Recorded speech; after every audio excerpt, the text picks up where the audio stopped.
Testing one. Okay.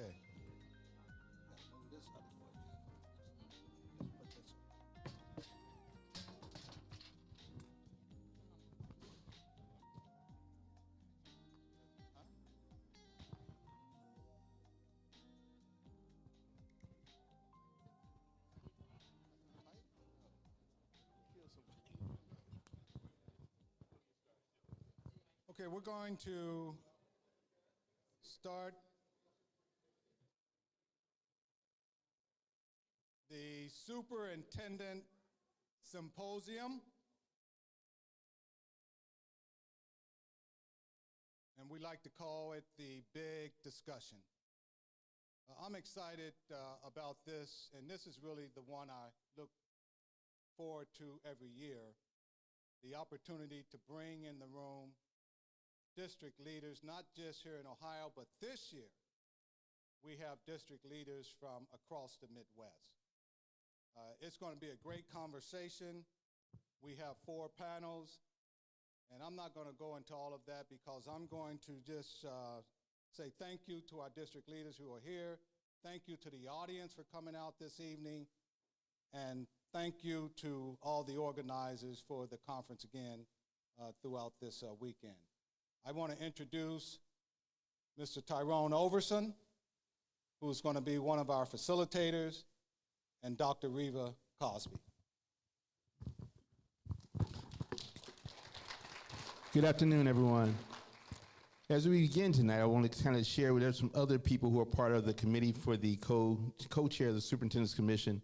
We have Dr. Pettigrew and Dr. Jolly, as well as myself and Dr. Cosby. Again, tonight, I said, if we can get the superintendents to talk, it's real easy. Put out some bourbon on the tables. The problem is trying to keep them down off of 5 minutes. So tonight, how we're going to start is a little different than what we did in the past. We're going to call up those who are going to present their questions. I'll call up the group from group 2. So that will be Larry Young, Dr. Larry Young, Dr. Chapman, Dr. Reed, Dr. Marcus Alexander, and Dr. David Lawrence. You guys have a seat over here, please. Come on up. Again, that's Dr. Larry Young, Superintendent of Pike Township Community Schools in Indiana. Dr. Angela Chapman, Superintendent of Columbus City Schools. Dr. Tracy Reed, Superintendent of Reynoldsburg City Schools. Dr. Marcus Alexander, Superintendent of Calumet School District number 132 in Illinois, and Dr. David Lawrence, Superintendent of Schools, Dayton Public Schools. And for question 3, Dr. Cosby. All right, we'll have question 3 come up, and that is Sharon Smith, Superintendent of, I gotta make it a little bit bigger, I'm older. Superintendent Lawrence of Lawrence Township Community Schools in Indiana. Mr. Donald Jolly, Superintendent of Warrensville Heights City Schools in Ohio. Dr. Sharon Johnson Shirley, Superintendent of Lake Ridge School Corporation. And Dr. Henry Pettigrew, Superintendent, CEO of East Cleveland City Schools in Ohio. So we have everyone coming up here and getting their seats.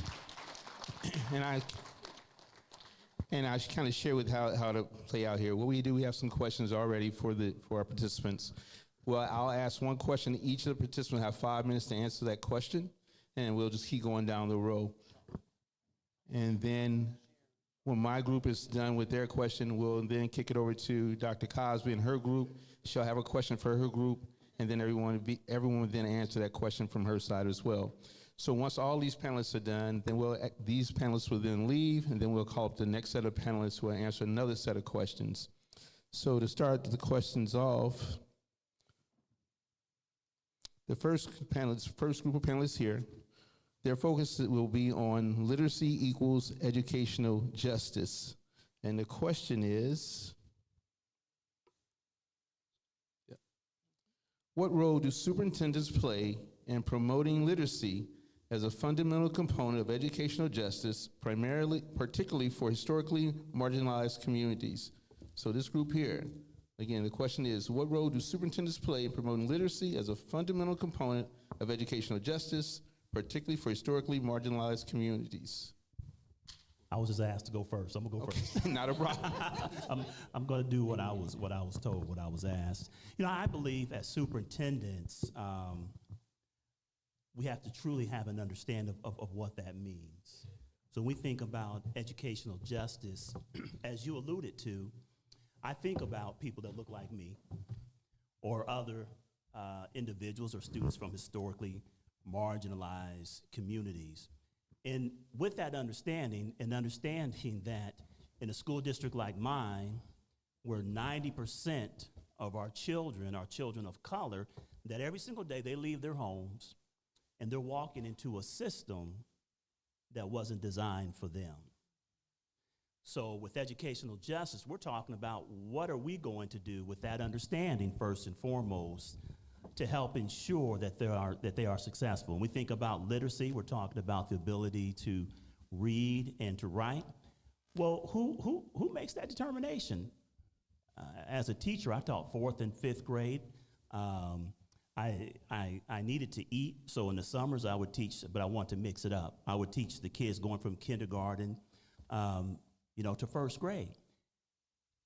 I don't recall students, especially in 4th and 5th grade, that came to me speaking or even writing in terms and ways that I couldn't understand them.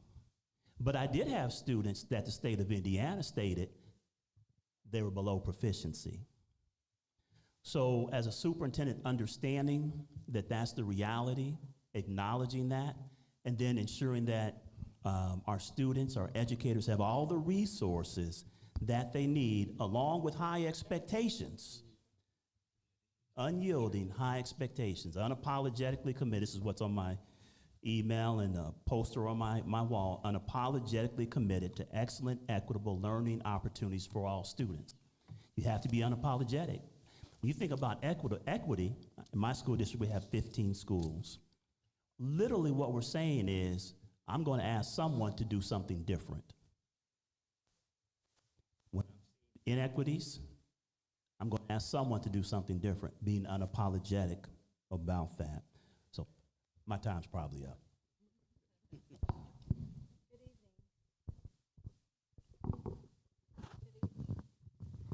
Good evening. Here we go. Thank you for allowing us to be here this evening to have this very important conversation with you. When I think about literacy, I think about literacy as being the gateway to how we process, interact with the world, how we communicate, and really I see it as a civil right. And I believe that as superintendents, one of the ways that we prioritize this work, I see myself as a systems architect, right? How do we design the system to get the results that we expect, right? When we, in Columbus City Schools, we are focusing on student outcomes-focused governance, and we say all the time that student outcomes do not change unless adult behavior changes. So what investments are we willing to make with our time related to professional development, our resources, our budget, our talent, our training, to ensure that we are designing the system so that students do not learn by chance, they learn by design. We were early adopters of the science of reading. And I'm not here to talk about the science of reading because it can be political, but I'm also a former elementary school teacher. And I know that 25 years ago, when I was teaching 3rd grade and 4th grade and 5th grade, teaching reading is and was and always will be rocket science. There is a science to how you teach students how to read. This is my fundamental belief, and now there's 30 decades of research that supports it. So let's not get into the debate about how students learn how to read. The fact is we have not taught them how to read. And until we, again, emphasize the science of teaching reading or design the system so that it's set up to make sure that all students learn how to read, then the onus is on us. We know that our students are capable. We know what's possible for them. This shouldn't be a question about whether or not students in pre-K, kindergarten, 1st grade, 2nd grade, 3rd grade do not have the beginning early literacy foundational skills that they need to succeed. It's very simple, right? We just need to provide them with systematic phonemic awareness and phonics instruction that provides them with the supports that they need. And a couple of years ago in our district, we had lots of inequity in our classrooms because some teachers embraced the whole language approach.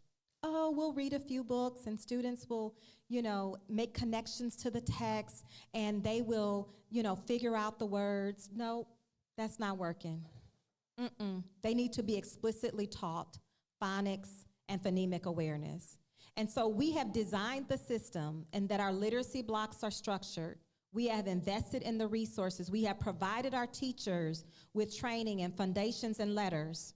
And that's not a program. That is best teaching practices for all students. And I say to my teachers and my administrators, this is training that you can take with you wherever to teach whoever. And I promise you, they will learn how to read, right? So this isn't specific to CCS, but this is life-changing work.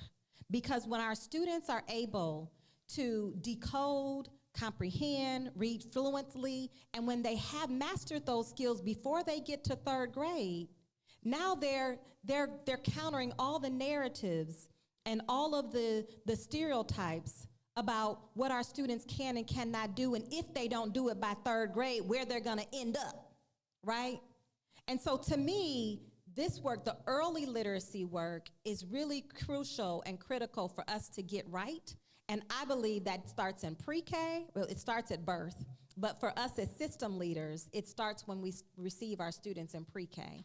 And so we have to be thinking about what structures have we put in place in our systems to ensure that students are leaving second grade with the foundational skills that they need to be successful as they are learning how to read in pre-K through 2 and reading to learn in grades 3 and above.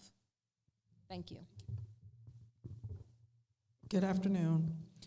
Thank you again for allowing me the opportunity to sit before you. I want to piggyback off of my colleagues and my sister Sue. I love the analogy of an architect because we are system builders. We have to create the systems and structures to allow for high quality literacy instruction to take place. I think first and foremost, we have to advocate for our marginalized populations, specifically speaking up in behalf of those students and parents to make sure that they have the resources, the knowledge, and dispositions to be able to help their children at home.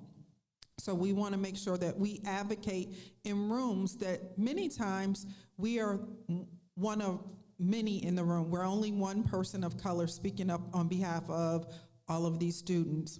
We are also remove barriers. And so barriers include things like funding. We need the funding for resources, for professional learning, for our teachers, our building level administrators. So how do we remove those barriers? And then we also have to build bridges between the community and those who hold those resources. So making sure that we have a voice at the table when it comes to allocating resources and what they think is best practices. I recently shared at my State of the Schools that many people don't recognize when I have an EL student, not only do I need to make sure that they know English, but I also have to make sure that we can meet their needs from their home language. They get the regular teacher, classroom teacher, they get the EL teacher, and if they are twice exceptional and they need special education services, we have to do that too. Many of my parents and community members did not realize that. So making sure that I remove barriers and I build those bridges to make sure that parents feel comfortable in the room, but also that we have the resources. And then I need to create conditions for collaboration with staff across buildings. When I came into Reynoldsburg, it was a lot of site-based management, and every building was different. So right now we're in the process of ensuring that no matter what elementary school your child is at, they're gonna get high quality instruction. They'll have the similarly situated instructional resources and time allotment. So making sure that we are architects, as my sister said, and making sure we create that system district-wide for all of our students to be successful and master literacy. And now we're going to switch over to the next question. Dr. Cosby?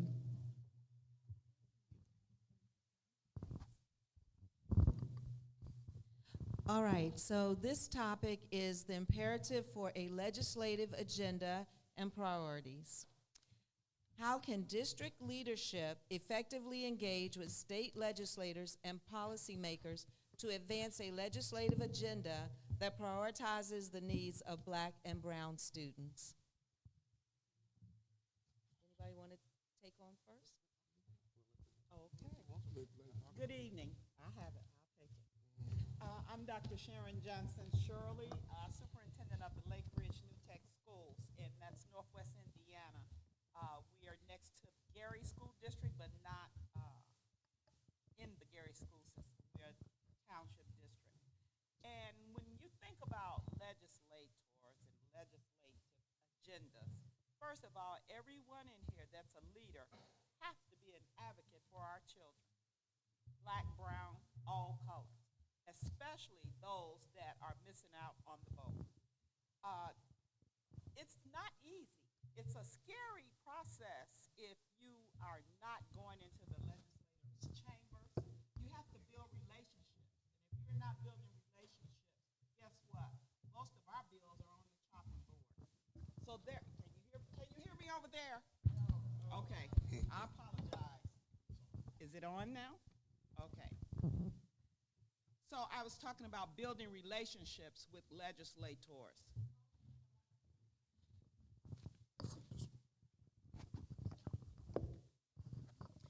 In order to be an advocate, you have to be bold.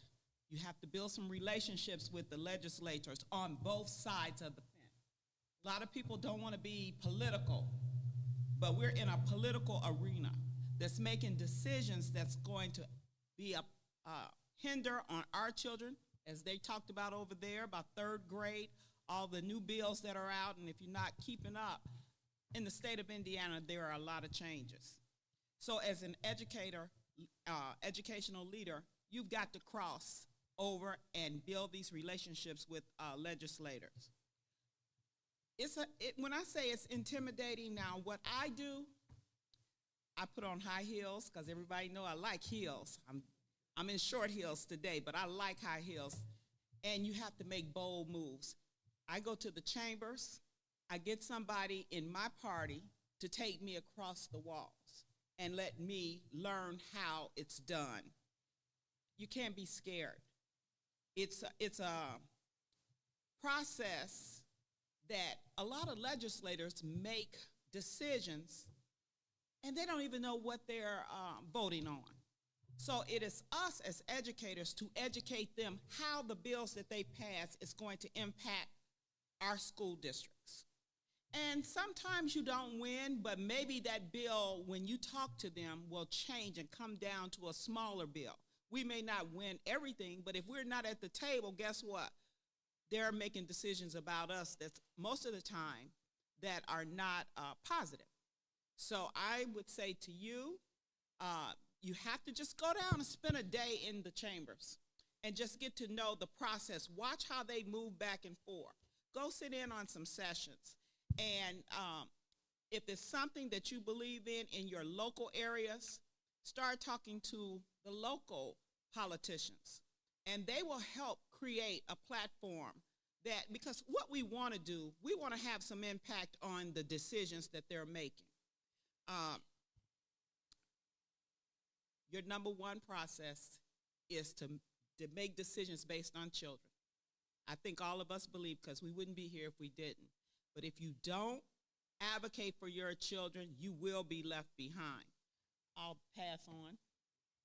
Shirley, my colleague and neighbor in the state of Indiana, we may be a little shell-shocked coming from Indiana when they're talking politics, but we're going to open up and talk tonight because all of you were in my government class as a social studies teacher. You learn very quickly state rights and the importance of our state government. For those of you superintendents and board, you get the majority of your money from where? the states. And so as you're running your corporations, you have to have the support of your state legislators. We love our federal government, but it's about the state.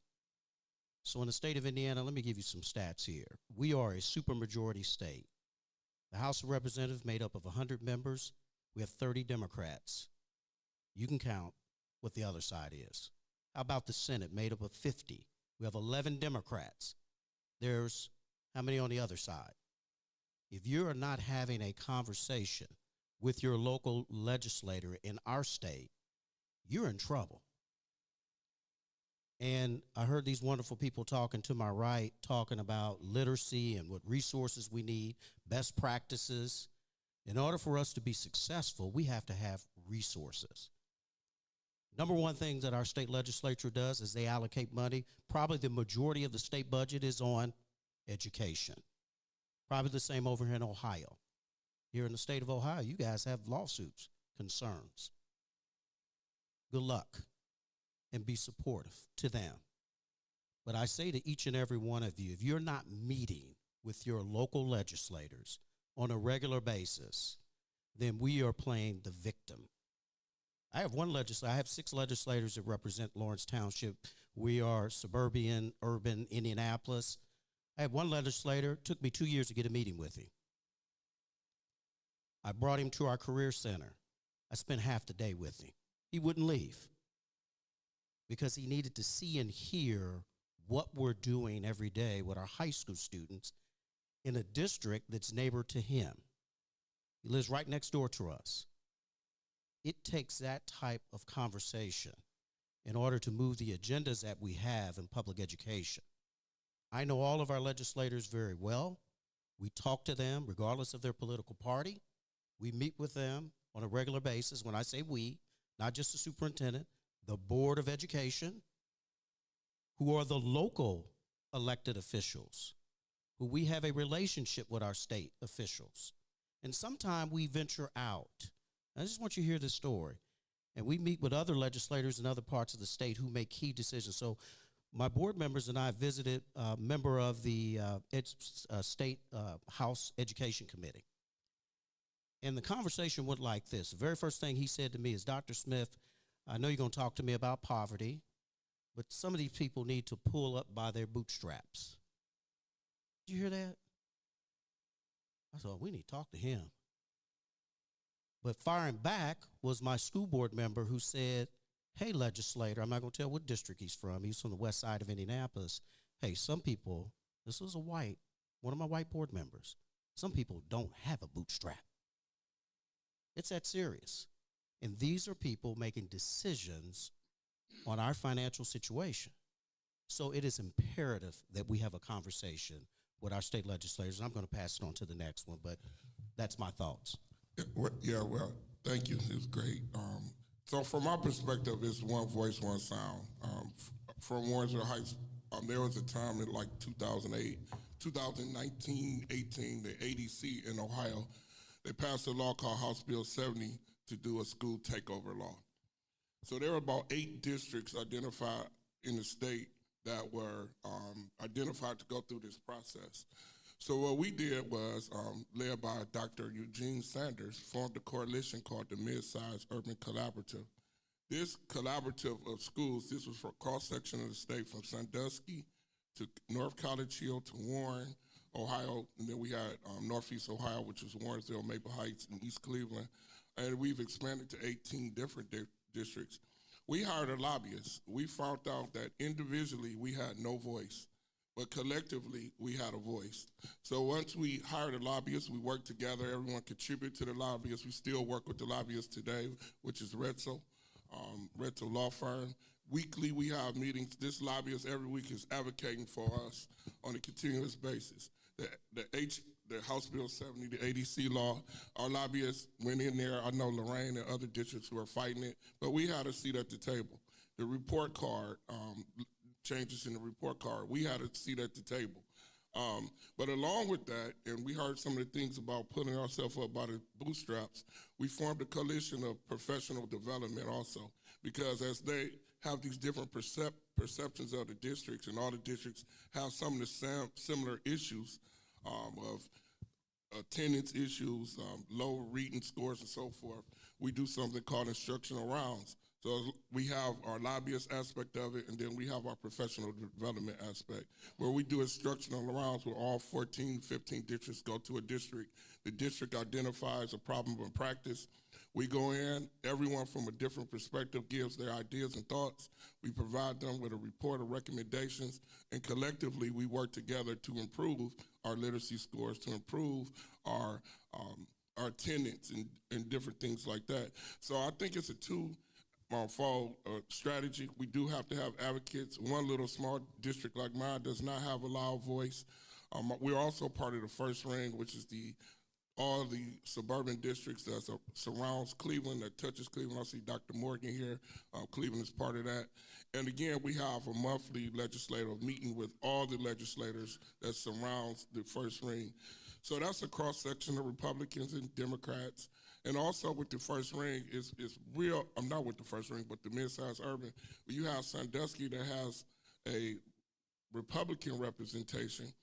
You end up with advocates from different parts of the state, because the problems that's in Lima and Sandusky are the same problems that we have in Cleveland, but it's never looked at that. But with one voice, you get a voice. And when sound, and that's the sound of our lobbyists and our concerns, we were able and are able to have a seat at the table. So I think you have to have a twofold approach. I think districts that look similar, that have high populations of black and brown, that's not the big districts, have to collaborate and work together to improve and also to have a voice together, because one little district is not going to get anything done in the state legislature.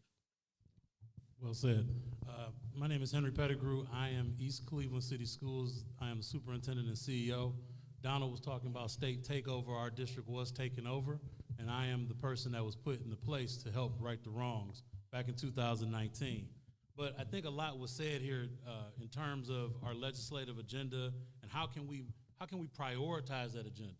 I'm in East Cleveland. Over the last 30 years, our community has lost 58% of the residents. I'm gonna stop right there. 58% of the residents are gone, and we're serving the kids of the people who can't leave or the people who choose to stay, right? So that's a different group of people. I'm also dealing with House Bill 70. The state, when you start talking about funding, my district is funded 73% of my budget. I'm on the guarantee. I'm on welfare. That's what I say internally in the district. We can't act different than my families because the district is the same way according to the state of Ohio.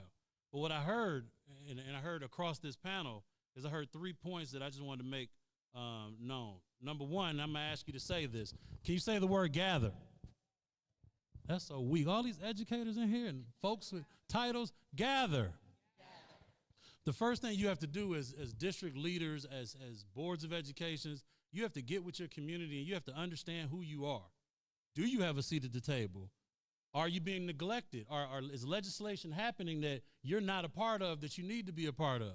You need to start gathering. We can't get some people sometimes to come to a parent meeting, to come to a parent conference. But I have the obligation as the superintendent in East Cleveland. I got to get the community to understand who they are and where they stand when it comes into the state. Now, many people want to come, when you start talking legislative priority, they want to throw darts at the state. They want to attack the state. They want to blame the state. But what we talk about in East Cleveland is we got to deal with home. We got to deal with our own house before we start talking about what others have done, right? So the first point I wanted to give you was gather. Can you say gather? Second point I want to give you is go. Can you say go? It's real simple, gathering and going. Go means you need to go to the state capitol. You need to attend some meetings. You need to get into some of the sessions. If you can't go yourself and you see testimony is being asked for, send testimony. I do it all the time. Write something out, send it. It will become part of the documentation. So the voice, one pager, you need your voice represented, because if your voice is not there, then decisions will be made for you that won't have a good outcome. So the first thing we want to do is we've got to gather, then we got to go. But when you're going, you got to get out your story. You know how many times as a superintendent, I'm advocating for my district and don't nobody know what I'm talking about, right? You have to get it out there. What's your social media look like? How many press releases do you strategically push out every year and making sure all the folks in legislation get it? They're asking for information about what's going on in these districts. But as a district employee, sometimes we think they're supposed to come get it and we don't need to go out and give it, right? I spend a lot of time in churches, and that's the same thing that happens with the message. You got to go out and tell them what's going on. You can't always wait for somebody to come inside, right? Get out your message. Go to where they are and make sure within your internal community that you're gathering and you're huddling and you're on the same page legislatively with those who are making decisions locally. I think if you do those things as well as the things we've heard on this panel, you'll be ahead of the game trying to make headway with the policymakers so that we can prioritize the children that we care about so much, our black and brown children. Thank you. Outstanding, thank you. We had one of our panelists come in. He got stuck in traffic behind the Intel traffic out there. For those out of town, we have Intel coming in town. We got some big rigs coming through here, and it's blocking a lot of traffic. So we have Dr. David Lawrence, come from Dayton, Ohio, Dayton Public Schools. And Dr. Lawrence, your question was, what role do superintendents play in promoting literacy as a fundamental component of educational justice, particularly for historically marginalized communities?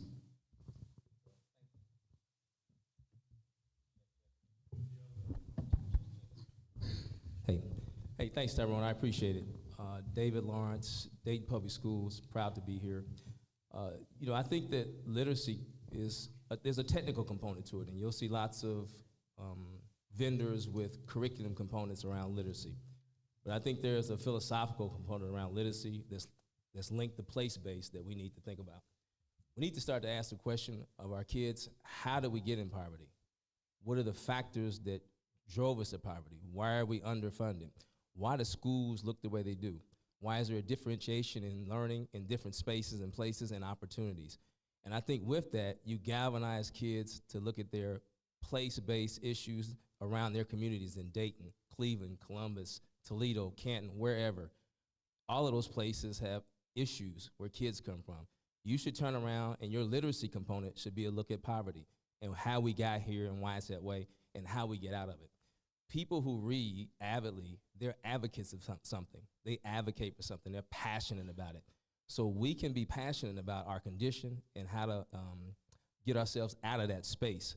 And I really think critical literacy, thinking about how Paulo Freire did it in terms of processing the inequalities that exist around you, if you can do that as a superintendent or as a community, then you've got an action-oriented position in terms of literacy. And I think that's much deeper than just the canon of literacy that we have and going through standards and aligning literature to standards. Thanks, Dr. Lawrence. So I'm gonna kind of recap the question and just share some notes. I know everyone's writing down things, everybody's trying to pay attention, but also taking on some notes. When it came to literacy, some of the things I heard first and foremost would be have an equitable learning opportunities. Think about that from the standpoint of creating equitable learning opportunities. It says definitely setting high expectations. Be unapologetic about what it is that you want. Dr. Angela Chapman said, literacy is a gateway and a civil right. If you think about NAPC's our overarching umbrella for our organization is NAPC, they talk about education as a civil right. And with literacy is definitely a part of that education. If our kids can't read, they can't learn. Superintendents are systems architects for student outcomes. And again, I think somebody mentioned that as well. As a superintendent, you are architect. You're designing where our kids are going. And that kind of, when I heard it, when Dr. Chapman said about the architect aspect, I started thinking about it. If you think about an architect who's designing a bridge, are we willing to stand underneath the bridges that we're building? That's a real question we all need to ask ourselves. Are we willing to stand underneath these bridges that we're building as architects? If we're willing to stand underneath them, that means we're building the structures and have a foundation in place that will allow our kids to do the things that we expect them to be able to do. The other one says, remove barriers that are within our control and seen. How do we seek additional funding that is required to educate our marginalized students? Dr. Hodge, you want to add anything to question number 2 on your notes? Question number 2, I think you covered that very well. I did agree with the idea that this is a civil right, learning how to read, and I think you guys made a powerful opportunity for us to know what to do next and what to look for, and advocate for the science of reading, because you're right, there is a way that we teach children how to read, and that's very important. Dr. Chapman says she's having a workshop tomorrow morning at 8:30. I was messing with you. No, that's I just made that up. So now question number 3 was, my third question was, how can district leaders effectively engage with state legislators and policymakers to advance a legislative agenda that prioritizes the needs of Black and brown students? Some quick notes. Dr. Costa, you want to go first? I can go first on this one. I heard a lot of great things over here as well about question number 3, which is how to engage your legislators, and that is definitely important because that's where our resources come from, and we talked about the need for resources. Everyone sort of mentioned that. Advocate for all children. Remember, that's important, and that was very well spoken here, that we educate. I did like the fact that we have to be brave, make bold moves in high heels, if that's what we have to do. We also need to understand that we have to work with the legislators on both sides, because sometimes you have that supermajority and you still have to make that headway in there and get to meet with them and get them to understand that everybody does not have bootstraps. And that's very difficult for people sometimes to understand, but we can make that case. We also heard about the mid-size urban collaborative. That is very effective. Mid-size in Ohio is a relatively small school districts compared to some of the bigger districts. So you don't have as much voice, but when you have 18 schools together and you're showing the legislators that you are understanding that you can make a difference if you work together, and so that was very important. We do have a lobbyist, the Retzel Law Firm. They have a voice and they listen to, I'm one of those school districts, sort of cheating there a little bit, but we have seen some changes based on the work that we've done, so that was very important. And then I can sort of finalize this because I got such a good ending here. We need to gather, right? Can we say gather?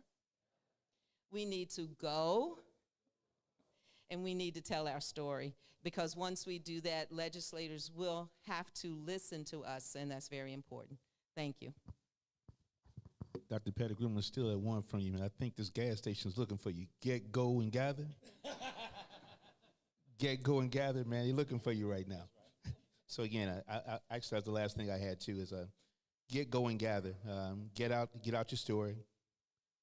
Go to state capitol or send in one page of literature, just something so you're advocating, and then gather your people collectively. And again, they talked about mid-size the urban collaborative, 18 districts. Even though they're small, they're working together to impact change in the state of Ohio. So outstanding, thank you.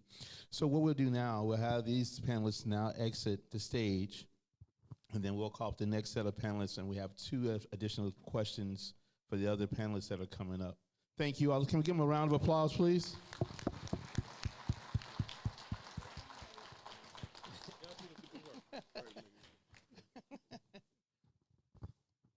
Dr. Jolly, Dr. Pettigrew, y'all on the committee. Y'all want to take over now?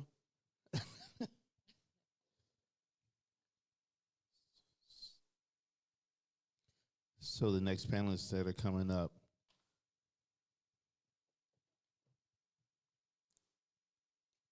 We have Dr. Warren Morgan, Superintendent, Cleveland Metropolitan School District. Dr.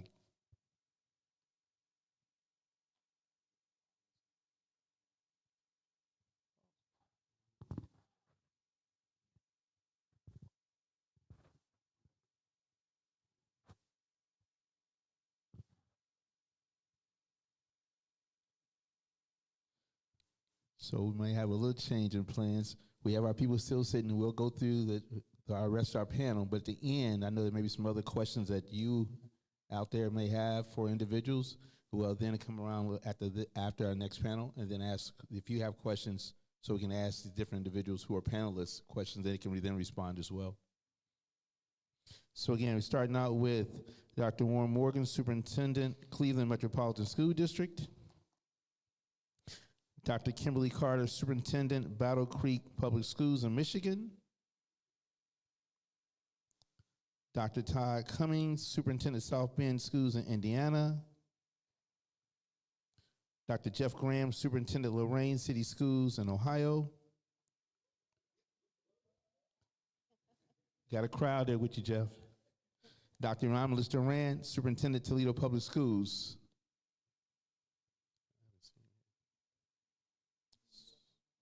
Okay, no problem.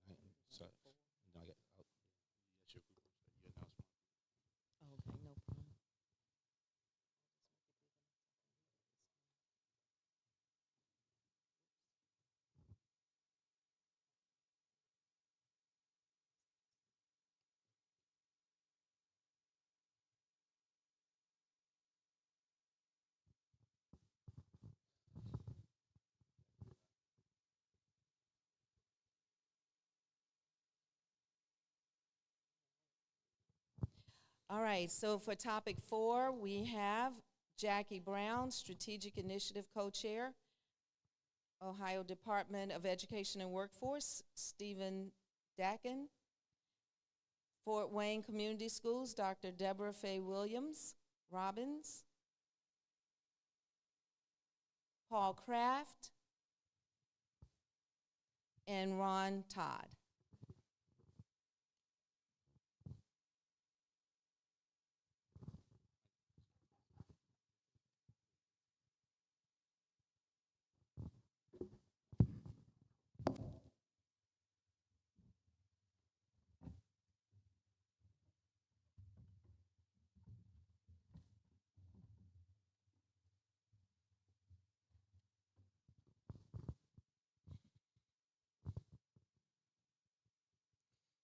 Again, for this group here, these individuals here at the state level are at a national level, so we'll start with them. Their question is, what strategies can district leaders employ to effectively advocate for changes in state educational policies and priorities to better serve the students within their communities?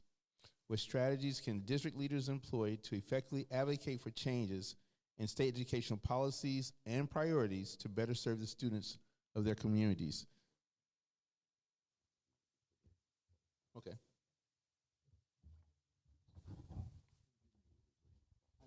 We'll start with our State Superintendent of Public Instruction, Paul Kraft. Yeah, I feel like I'm going to repeat much of what you heard from Henry. So many of our legislators have a good idea and they write it down in a bill and they introduce it.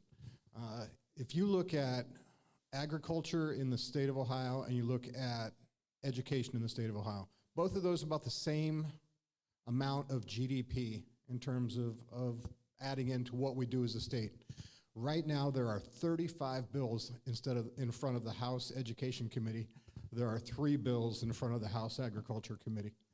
The energy, the emotion, all the fights that people want to have, all the ideological struggles, in some cases, I swear, the issues that our legislators had when they were in school, they all end up somewhere in a bill in front of that. And I think all I would add to what Henry said in terms of us advocating for what we know or what we believe is best for kids is that we have to be fast as well. You have to gather, you have to go, you have to communicate, and you have to do it in real time. We have to be reactive because the amount of time between them having an idea and it ending up in a piece of legislation oftentimes is months, sometimes years. But some of the worst ideas, I swear, will pass in weeks. And when you're in the budget cycle to where, you know, the governor does the right thing and introduces the budget and the House digests it for 4 months and then it goes to the Senate for a month, and then in 2 days, it comes out of the Senate back to the House to reconciliation, and it's on the governor's desk. And the amount of stuff that gets added in those 2 days is incredible. What has shocked me in my few months as the 40th superintendent of public instruction is how few legislators even understood what they did when they split up the Department of Youth, the DEW and the what's left of the duties of the state board.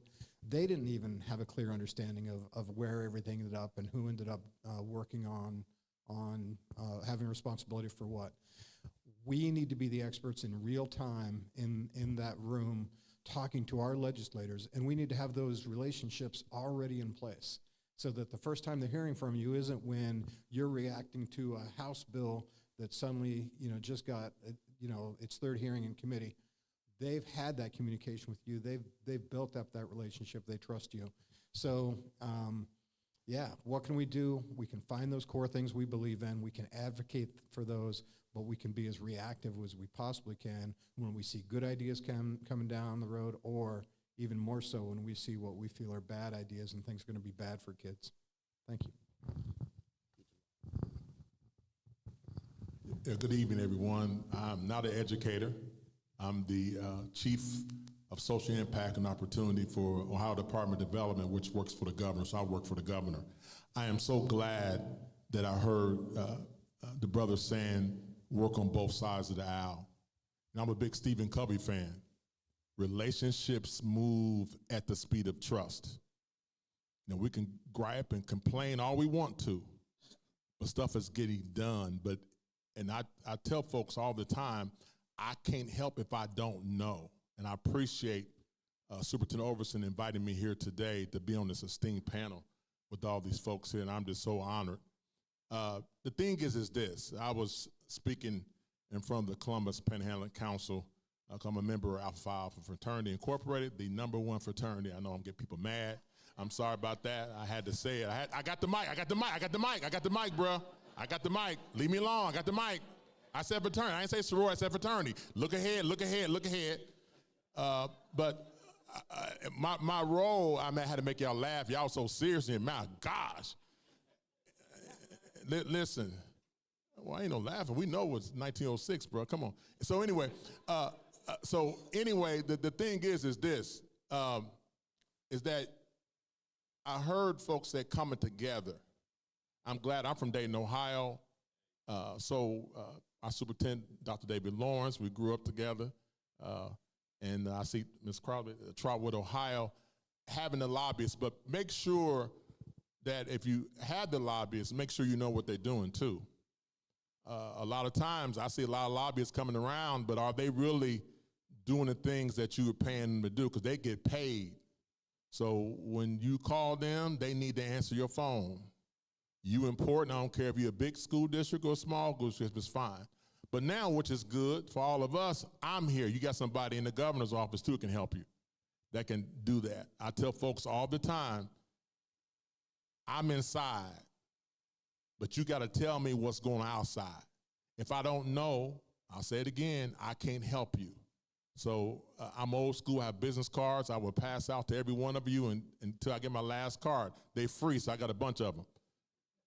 So to be my cell phone number's on it too, but I want to help out.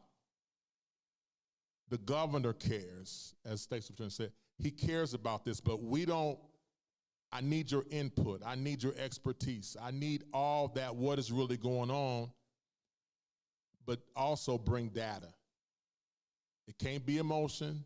We know what's going wrong, but if you don't bring data, and I feel bad about it, because I know too, because I was one of those kids in Dayton Public Schools, but I gotta have data, but I know everyone here has your data, so thanks very much. Appreciate you.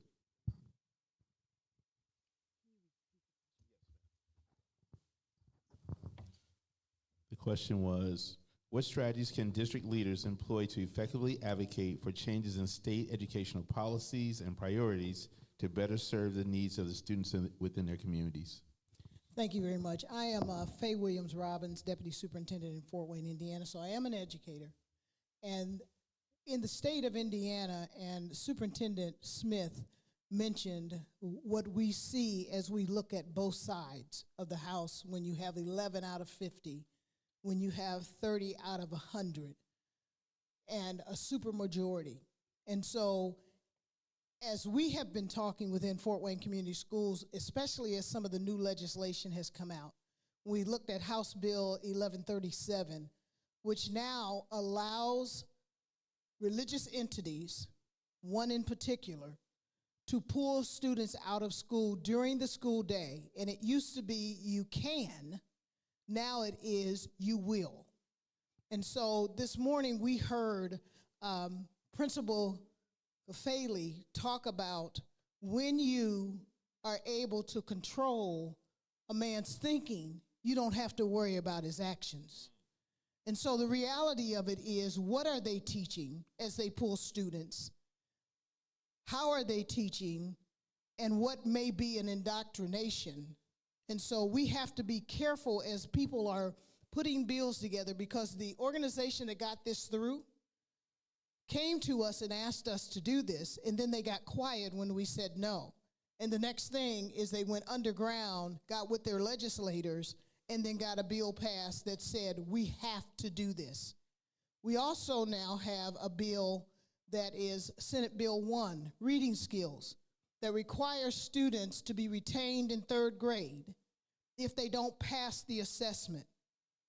And they're still figuring out what all that means, but science of reading is involved, because people have to, students who don't pass have to go to summer school, and they have to be taught by teachers who've been trained in science of reading. And now all teachers who are elementary licensed, to get their license renewed, must now have 80 hours of science of reading training, or they lose their license. And there are a few exceptions there.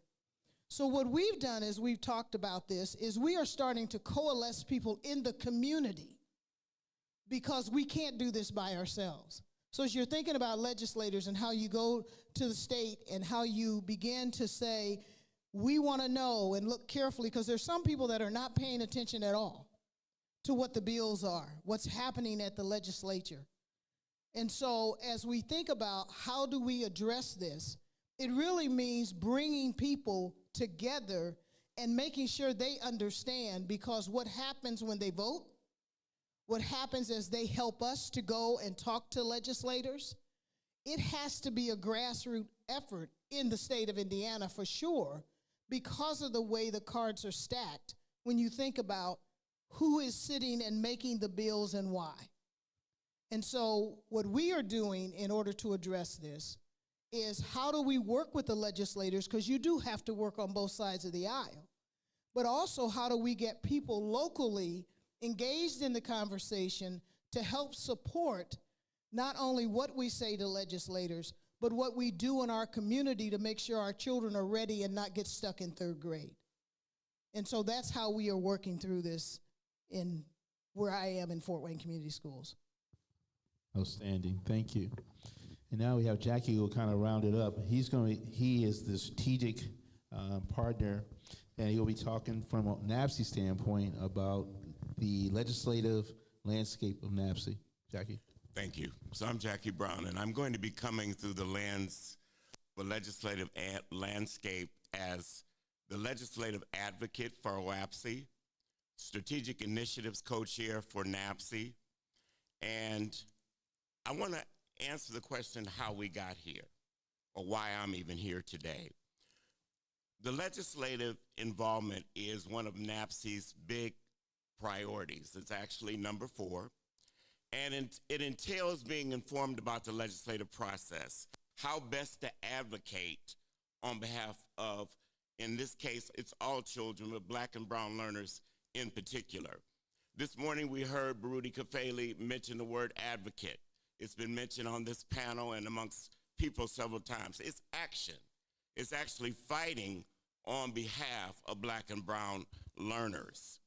When we look at the state of Ohio, the last General Assembly, the 134th, we had some former House bills that really adversely impacted learners of African descent.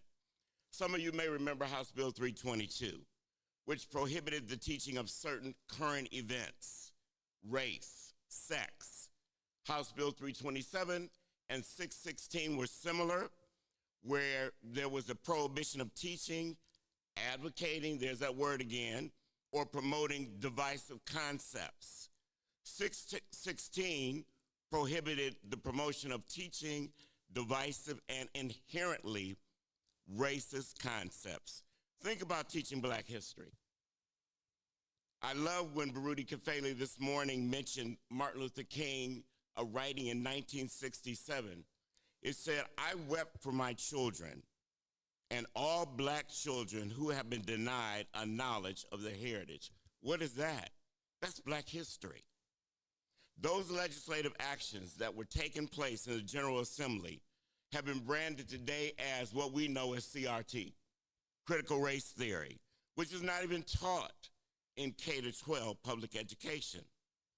So while those House bills did not pass in the 134th General Assembly, it does not prevent them from being revisited in the current convening of the General Assembly. I am the school board vice president of the Richmond Heights Local School District. I'm in my third year of a first term.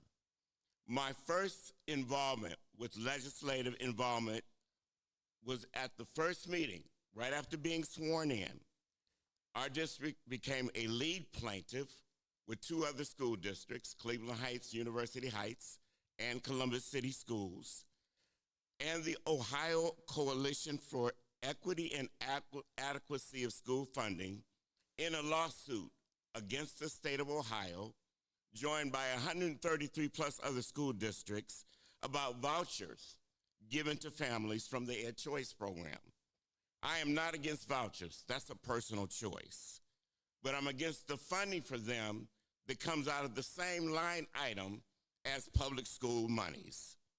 The lawsuit challenges the constitutionality of this because the Constitution is really clear when it says the General Assembly will secure a thorough and efficient system of common schools throughout the state, but no religious or other sect or sects shall ever have any exclusive rights to or control of private, parochial, charter, or home education. In October of 2023, NAPSE had a paper published, a position paper. It's called Navigating Through the Turmoil of K-12 Education. You can go to the NAPSE website on the main page to find that paper. I strongly encourage you to read for a fuller picture of our advocacy for public education. There are three codes listed there. One is to address systems, not symptoms, and we know some symptoms to be voter suppression. Can you spell gerrymandering? The second goal is to build a coalition of allies, and that was alluded to this morning by our president. The third was to elevate student voice. Out of that NAPSE position paper was birthed a term you should be familiar with, a phrase, a title, coalition of allies. A coalition of allies is real critical because of the many decisions that are being made at the local, state, and federal levels, and these issues and challenges are much larger than any one individual organization can handle, which is why there is a need for a coalition of allies. Dr. Sean Smith was on the panel just now. Dr. Smith is a part of the Coalition of Allies, the organization leaders team. The Coalition of Allies includes leaders and organizations who are for public education. We know there are a lot of people who are not for public education. We have presented a couple weeks ago, and Dr. Pettigrew was on that call before the Ohio Legislative Black Caucus, and we understand that the way that we really know this process is by being involved with those legislators. Education Trust out of Washington, D.C., you may be familiar with.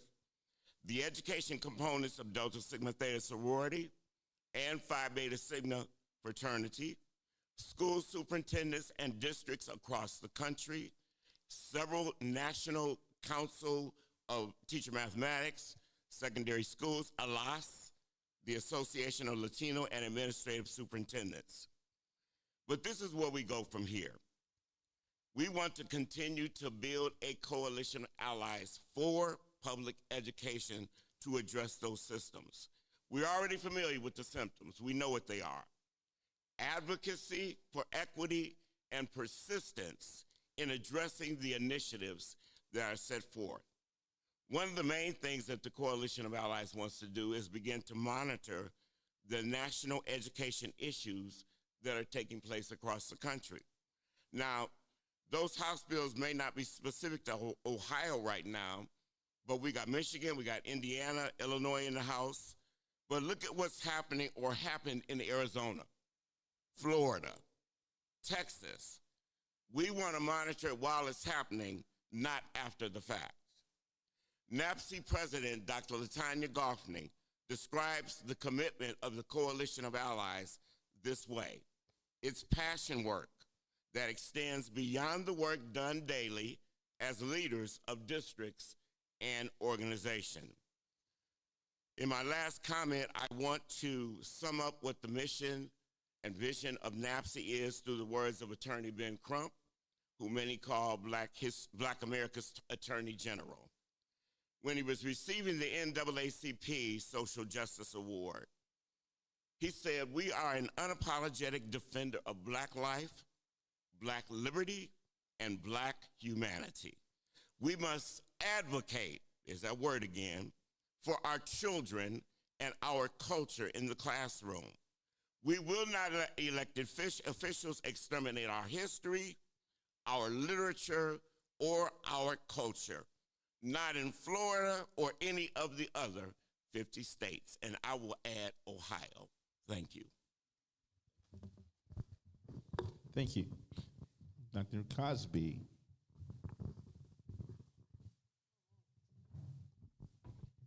Now we're going to hear from the panel on my side. And you can see that they're just so ready and excited to get going here. So topic 1 is the role of district leadership in the age of direct political assault on Black and brown children. The question is, how can district leadership effectively navigate and counteract direct political assaults on Black and brown children within the educational system?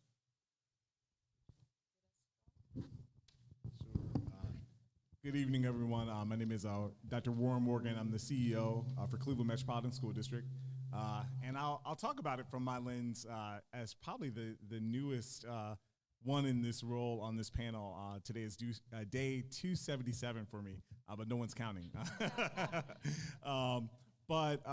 There's a lot that is going on in our country right now that is dividing us as a people. And when I say us as a people, I'm not just talking about as a Black people, but I'm talking about people, all of us. And, politics are at an all-time high of being really divisive. Many different things that are dividing us in terms of issues and the way our schools are funded. And it can be very easy for us as district leaders or even just us as a school community to really get caught up in the fray. One of the things I think that we have that is at our biggest arsenal and within our locus of control is really making sure we have a strong and engaging instructional core for our kids, particularly for our Black and brown kids. Yes, there are battles to fight from the advocacy lens, there are battles to fight from the policy lens. But when we continue to look at the pervasive areas that our students continue to be behind on literacy, the major achievement gaps, those are things we have to look at ourselves and the systems that we have a chance to really create and shape and think about what systems can we dismantle within our own school systems, within our own policies that we actually have control over, within our own funding structures that really create the equitable and excellent education that our kids need and deserve. So one of the things I realized when I first came into Cleveland, and I had the opportunity to return back to Cleveland, I worked in the system about 10 years ago as a principal supervisor. And so coming back to the system and seeing all the progress, but then also seeing some of the challenges that still was available, when we were looking at some of the areas that we still continue to struggle as a system in terms of achievement, I really looked at our achievement gaps between our Black students and our white students. And in Cleveland, our Black students, we're a majority Black school system. And when you think about the disproportionality between Black and white students, when you think of suspension rates, when you look at the disproportionality between black and white students when it comes to our graduation rates, when it comes to our literacy rates, all of our students were, all the black students and brown students, but our black students were in the lowest category across the board. And so when we started looking at some of our strategic priorities and things that we would really prioritize, we really wanted to take this head on and really make sure that we were not just looking at data across the board as a system and looking at averages, but really calling out the areas that we were really focusing on. And it's great to see a lot of Indianapolis people in the house and some amazing leaders that I got a chance to just learn from afar and also just admire. But coming from Indianapolis, where I led academic work there, one of the things that we did to really make sure that we were creating a high quality education for all students was making sure that there was a coherent, centralized curriculum for all students. And so that's some of the work that we're starting to do in Cleveland. We just adopted a week ago a high quality ELA curriculum across the board, where we're going to be using HMH into reading, which is aligned to the science of reading in the K-8 areas. That's an area that we use, the curriculum that we used also in Indianapolis, and at the high school level, My Perspectives. So really just making sure we're monitoring and having that high quality curriculum for all students, and then calling out the areas where our black and brown students are achieving. And this is not only work that we're doing as district leaders, our board is also engaged in it. On Sunday, our board will be convening for our board work session, which is really focused on student outcomes focused governance. And our board is actually specifically looking at the demographic groups of black and brown students. And in our board meeting, starting to pull the data specifically for these groups so that we're calling out and holding ourselves accountable and creating those systems. Now, like I said, I'm not only a year in yet, I know that there's areas on the level of advocacy, and I'm sure my colleagues will talk about those areas and areas that we can really step in. But I always want to make sure that whenever I'm talking to leaders, that the things that are within our locus of control and the things that we can really push and advocate for, monitor, and set the conditions for, we have so much control over those things and can really change the trajectory of our kids. So that's all I have to offer.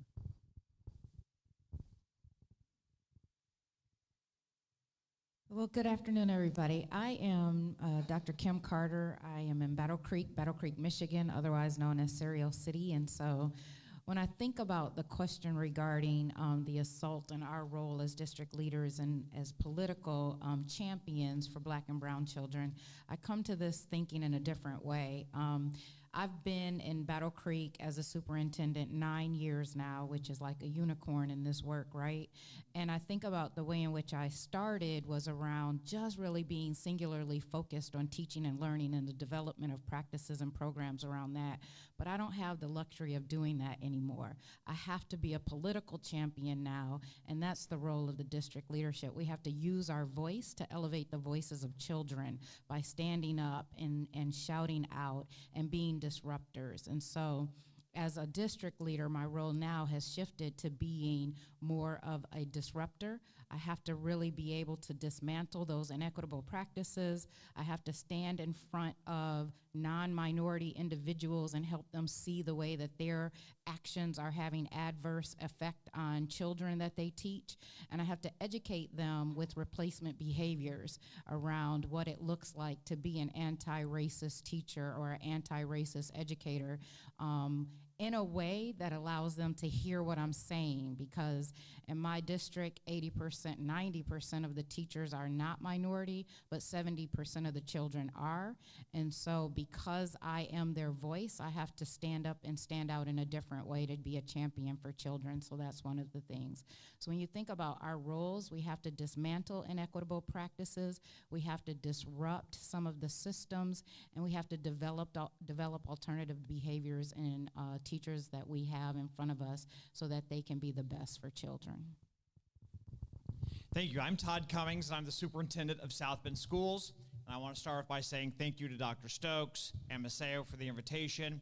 Thank you to my colleagues of superintendents. You all have an extraordinarily difficult job. Thank you for all that you do for our students. And to my Indiana delegation, thank you. You all serve on the Indiana Urban Schools Association with me. Thank you for your service. And for Dr. Reed and Dr. Robbins, it's nice to see you again. We came from Fort Wayne and served for nearly a decade there, so it's nice to see you again. I'm going to talk about focus. I am the longest serving superintendent the South Bend Schools has had in nearly 25 years. And what happens with that is the outcomes for black and brown students when we leave every 3 years doesn't get addressed. So we had some decisions to make. I sat down on July 1st of 2019 and realized, I should have asked better questions, that we were bankrupt and that if we did not pass a referendum, it was not going to be good. So we had to focus. We had to focus on making sure we were spending our money equitably, and that's noble to say, but we needed to come up with a mechanism to keep track of that. And so we did that. We closed buildings. We focused on programs. We gave teachers raises because we knew that without specific focus in the classroom, our students were never going to read. Then we interviewed the community. We came up with a beautiful strategic plan, and I told my board, 3 things got mentioned: safe and secure schools, our babies reading on grade level, and increasing graduation rates. And I see Dr. Tanya Brewer here with me from my team. That's all we talk about. And so we had to get really granular. We had to make sure that all of our students had solid Tier 1 instruction. And that's good to hear. Principals say, oh, we're doing great. I'm doing my walkthroughs. And so with graduation rates, they added that to my evaluation. Because when everyone's responsible, no one's responsible. So literacy and graduation rates got added to my evaluation. I have bills to pay. I like my job. We're going to make sure we get this done. So we took our high schools, and once a month, and I had to tell my board members, now there's going to be some events I can't go to, because we are going to go student by student. Once a month, we sit down, and we go student by student counting credits. Why did this student's credits not increase? Did we make a home visit? Where are they? We just did that. I was on my way here, and we finished up student by student by student. Graduation rates were the highest they've been in a decade because we have people out in the community talking to parents, making sure the cohorts are correct. And I said, you know what we're going to do? We're going to do this with literacy. Because my principals were saying, we're doing our walkthroughs. We're seeing small groups. Well, we can't read. And I like what I do. I took the bottom 10% of my schools. And so I believe that how you gain and build community trust is to give them exactly what they wanted. They wanted graduation rates. They wanted literacy. What we have discovered talking to principals and being in buildings and classrooms once a month, we have people who don't know Tier 1 instruction. We have folks who don't know how to do a small group. We have folks who don't know how many walkthroughs they've done or how to do walkthroughs. And so I believe to change the needle for black and brown students in my context that we had to get really granular and we had to get really focused. We like lots of things. It's prom tonight, there's Halloween. I remind my team, our community did not ask for any of that. In no survey did anyone say, we love prom. In no survey did they say, we love Halloween. We are taking away from principals all the things that didn't show up. Because when you take your eye off the ball to do Halloween, you're pulling someone out of an intervention. So let's stop doing everything for everyone, and let's focus on what our community asks us to do. So for us, in our context, and it's time-consuming, being really granular with all of our students. Excellent, thank you. And I've done some basic math here, and I recognize that I am 16th of 16, and if I understand the agenda correctly, when this is done is when you could eat and drink. So I will try to keep my comments respectful. But actually, I'm going to build on some of the things that other folks have said, especially the folks who sat in these chairs the first time. It was Dr. Jolly, and I think it was Dr. Shirley, Dr. Smith, and Dr. Pettigrew about engagement. And I think that's the key part about this. It's about making sure that we continue to widen the circle of people who understand what we do and can identify and advocate and communicate the needs and challenges of the people that we serve. And I think when Donald was up here, he talked about the fact that in his district, he doesn't have a loud enough voice. So he joined with a bunch of other groups who were part of that group too, the mid-sized urbans, because together they have a collective voice.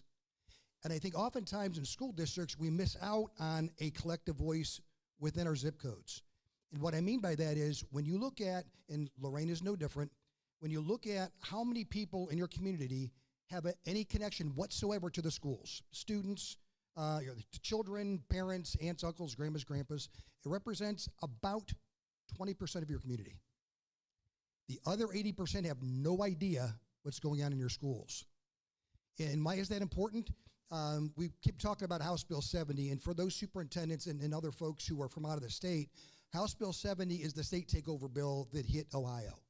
3 different versions of it, and they admitted it was wrong the first time, but they kept doubling down and making things much more strict as time went through. But as I understand where that originated from, it was the leadership, the business leaders in a city in Ohio. Part of that 80% that we oftentimes don't engage to the full degree that we should because they're harder to reach.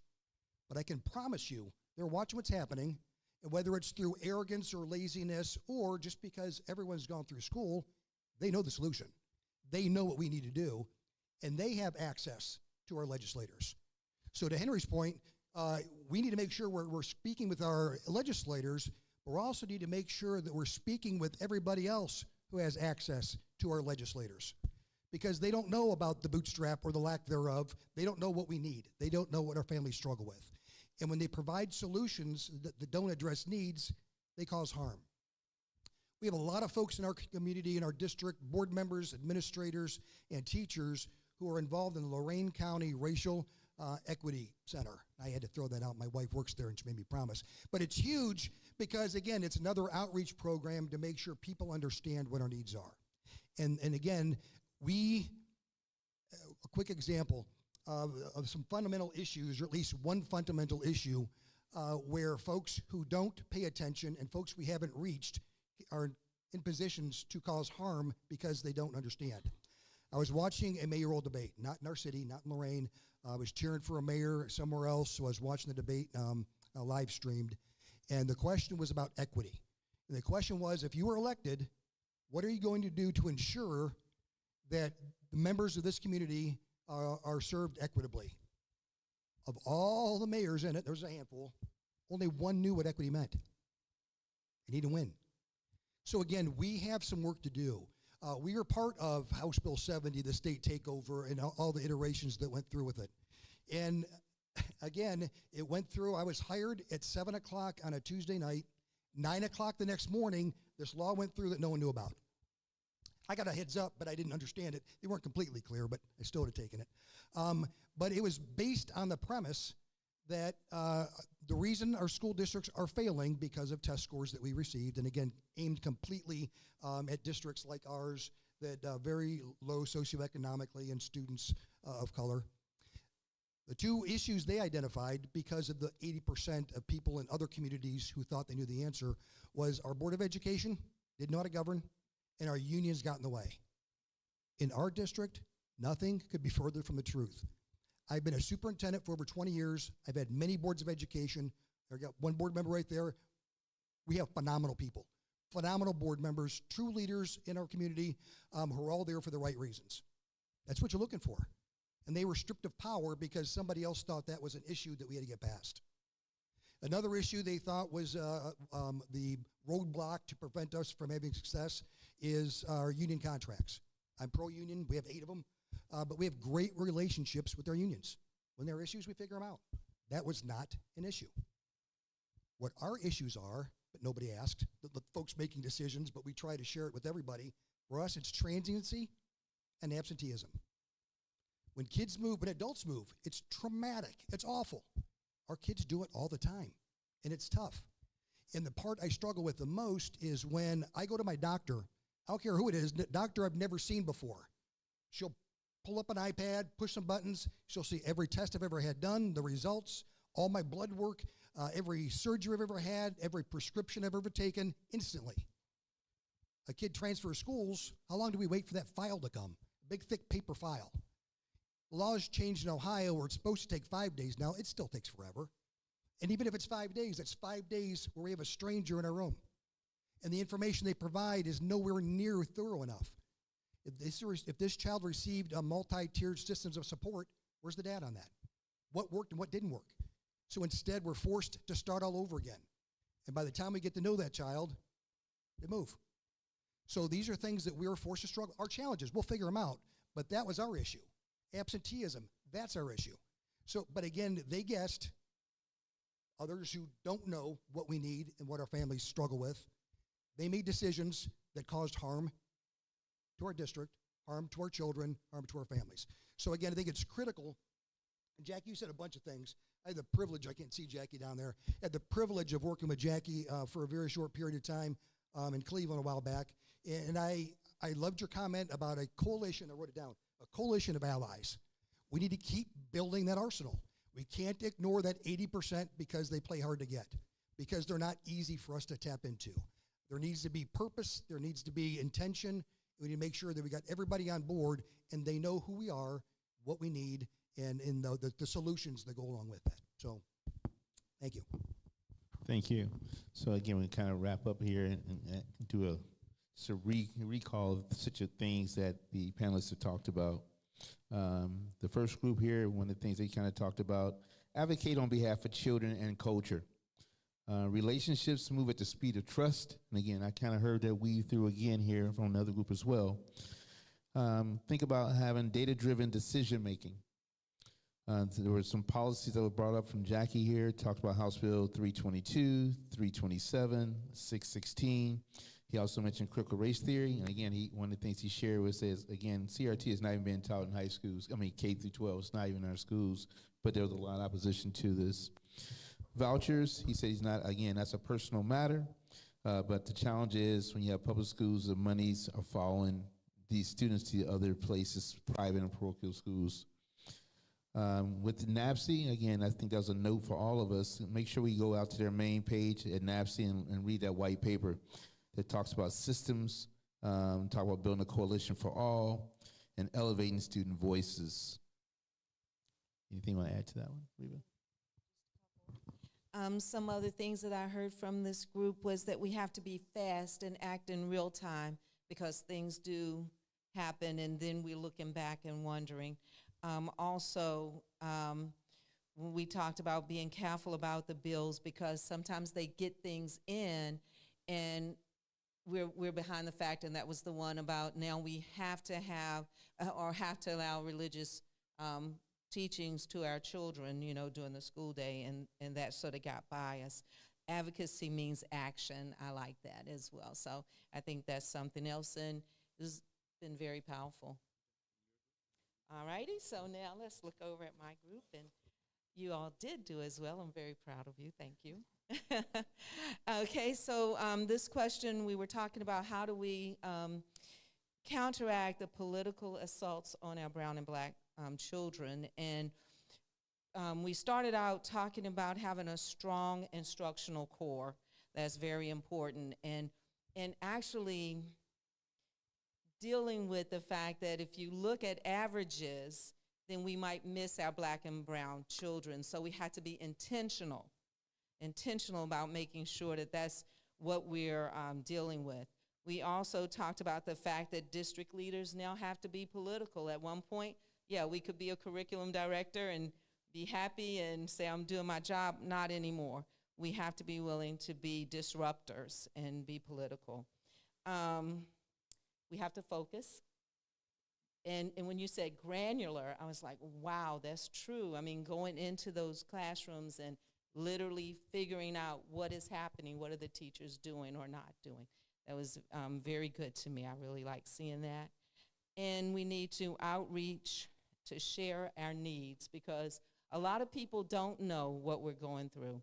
Some people don't understand what the real issues are that districts are having, and I do understand exactly what was going on in Lorraine is happening in lots of places. We're being graded on things that are not even the things that are most relevant. A couple other points, I think.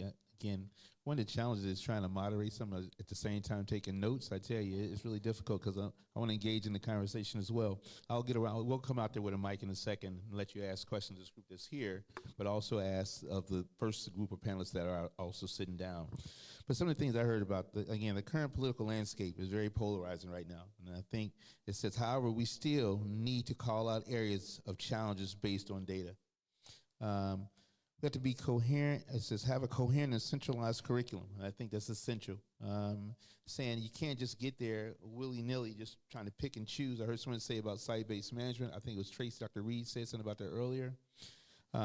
Political champion of children, retooling of our staff to understand anti-racist theory and the practices that are associated with that. There were 3 areas of focus: spending money equitably on programs to improve reading, safe and secure schools, and improving graduation rates.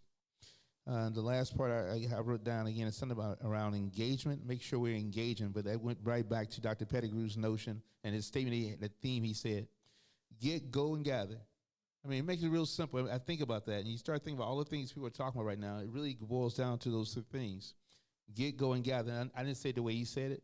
At the get-go is a gas station that stuck in my mind, and I just added the gather on the back of it. So when we'll come down, I'll have a mic with myself, and then we'll have you all ask the panelists questions that you have for the panelists. Anyone? I seen one hand back here.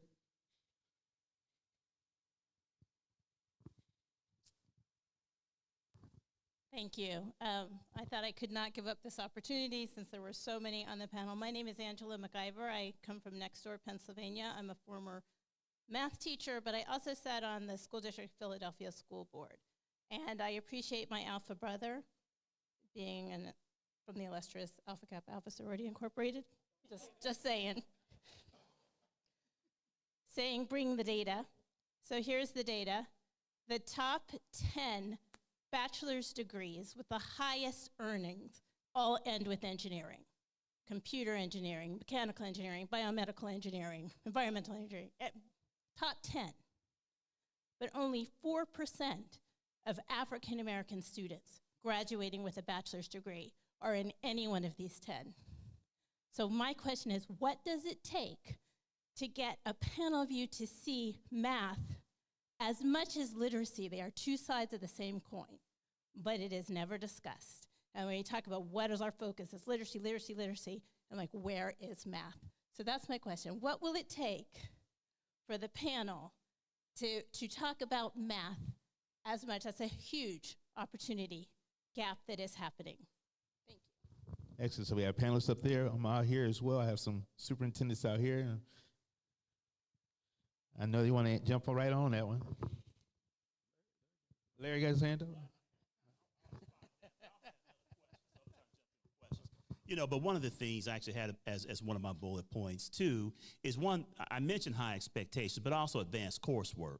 So again, I mentioned we have 90% of our children are children of color, but we have to be very careful that we're not letting adults make decisions that are impeding our children from getting those opportunities. And then also we have to focus at the early grades so that they can have success when they get into the high school to exceed in those different courses.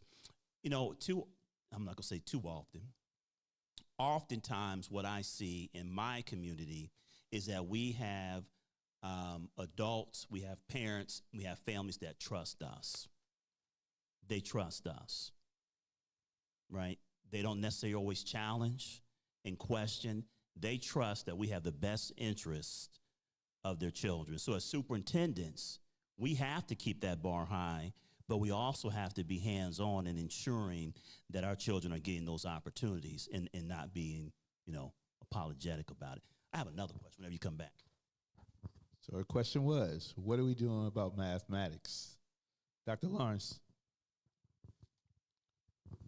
Again, I think what she was saying, there's two sides of a coin. You put a lot of time into literacy and focus on reading and literacy. What are we doing with mathematics? I would just offer really quickly, and also great to see a soror and my frat brother down there as well. One of the things I would just add to that, when I talk about the coherent central curriculum, it is math is included. The core is included in that. I was a science teacher when I taught, and so I think in the STEM areas, it's really important when we think about not only literacy, social studies, but also math and science. But I would also say an area that is really untapped is the pathways. And states are starting to look at that. I know in Indiana, there's a lot of work happening at the state level that is requiring schools to think, or districts to think about the college and career pathways that high schools are doing. We're starting to do some of that work here in the state of Ohio, but it's really important, I think, through some of the STEM fields and also engineering to get some of those students exposed to some of those careers and get them a credential once they graduate high school so that they are not only prepared to tackle those things in college, but also in some cases can get a job right afterwards. Hey, Tyrone, I'll just say that I think educators tend to gravitate to what they can do. We all can read. I was a high school mathematics teacher, and when you look at chief academic officers and you look at cabinets, they're typically filled with elementary background folks who don't have advanced mathematical understanding and conceptual application. So we tend to do and follow through and push what we know. And so we have to begin to think about the technical structure of how these leadership teams are built. In Dayton, we have several people on cabinet who were biology teachers.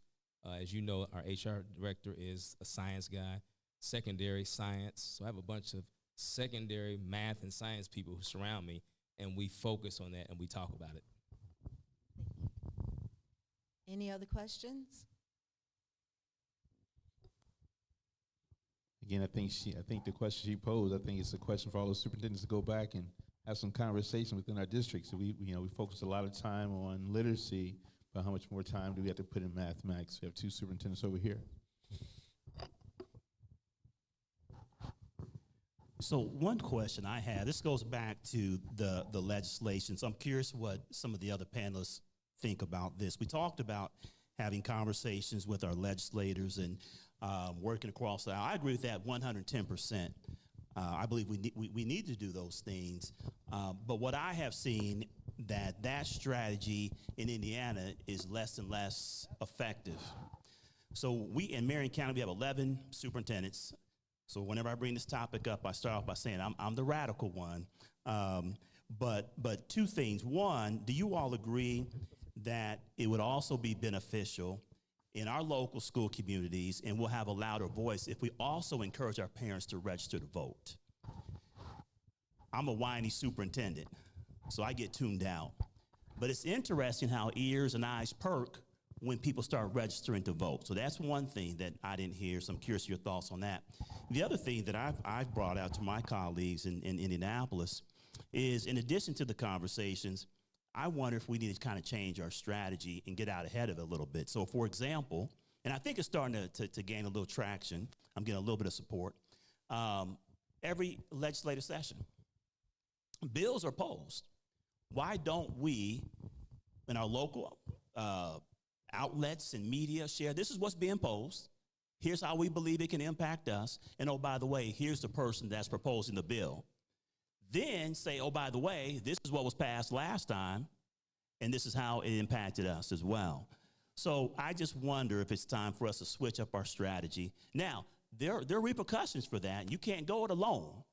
You need to have all your state behind you, because one consequence in the state of Indiana, there's actually a law that was passed last year that negatively financially impacts only 4 counties out of 92. Guess what those counties look like? So you can't go along, but you know, were we put in this position so that we can have a nice retirement?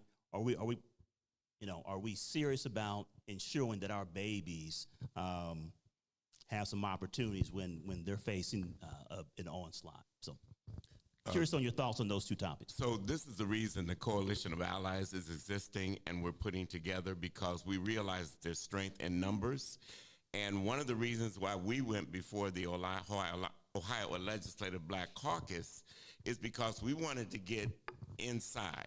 Now, in the state of Ohio, there's only 17 members. Only one of them is on the primary and secondary House committee. So we need to be able to connect with them to even know how to navigate with those on the other side of the aisle. but we also believe in strength in numbers. So if NAPSE is just one organization, or OABSE is going in and having a conversation, wouldn't it be so much more powerful to have other organizations that are for public education be in those sessions as well? That's why we're trying to build this coalition so we can have one voice and have that strength in numbers. Dr. Pullen? Well, first of all, I'd like to congratulate you all on coming together and beginning to address the problem. I am a retired superintendent who has worked in Minnesota and Georgia. I think what we did the one time I was in Minnesota, when the legislature was just not giving us any help in any direction, superintendents got together and decided that we would, first of all, teach our community where money came from, how we got money to fund our schools, making sure that our community, our parents, understood very well how the money was generated and why we didn't have enough. It took a while, but they finally understood and what was going to happen if we didn't get any more money through our legislature. Then what we did was we asked them for a little bit of money from 7 to 10 of us to purchase someone that would help lobby for us. It was 10 school districts.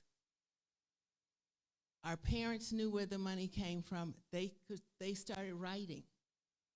They went down to the state capitol. They sat in front of their Congress people's steps, sat in front of their offices. The letters came in, the people came in. We supported them with any information they needed, and we were able to make happen what we needed to have happen so that our kids would have money. You're absolutely right. You need parents behind you to get what you want.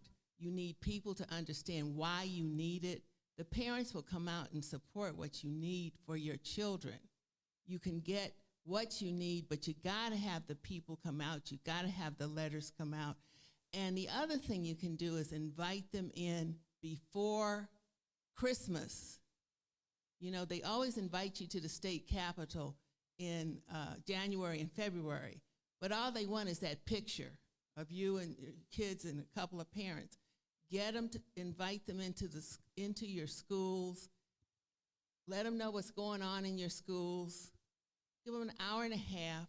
Let your board members talk to them over a little breakfast, but let them know what you're doing and tell them what you need. You'd be surprised what happens. Even invite the people who represent you in Washington. They may not show up, but the people that work in their offices will be there. And let them know what you're trying to do with your students, your successes, and whatever your failures might be and why you're not doing as well as you want to do. It's about conversing with them, staying with them every minute you can, and whatever you send home to parents, send to DC. Let them know. Stay with them. You'd be surprised some of the responses you get. But let them know you're watching them. Let them know the parents are watching them too. Some of that works. It may not work all the time, but it can work.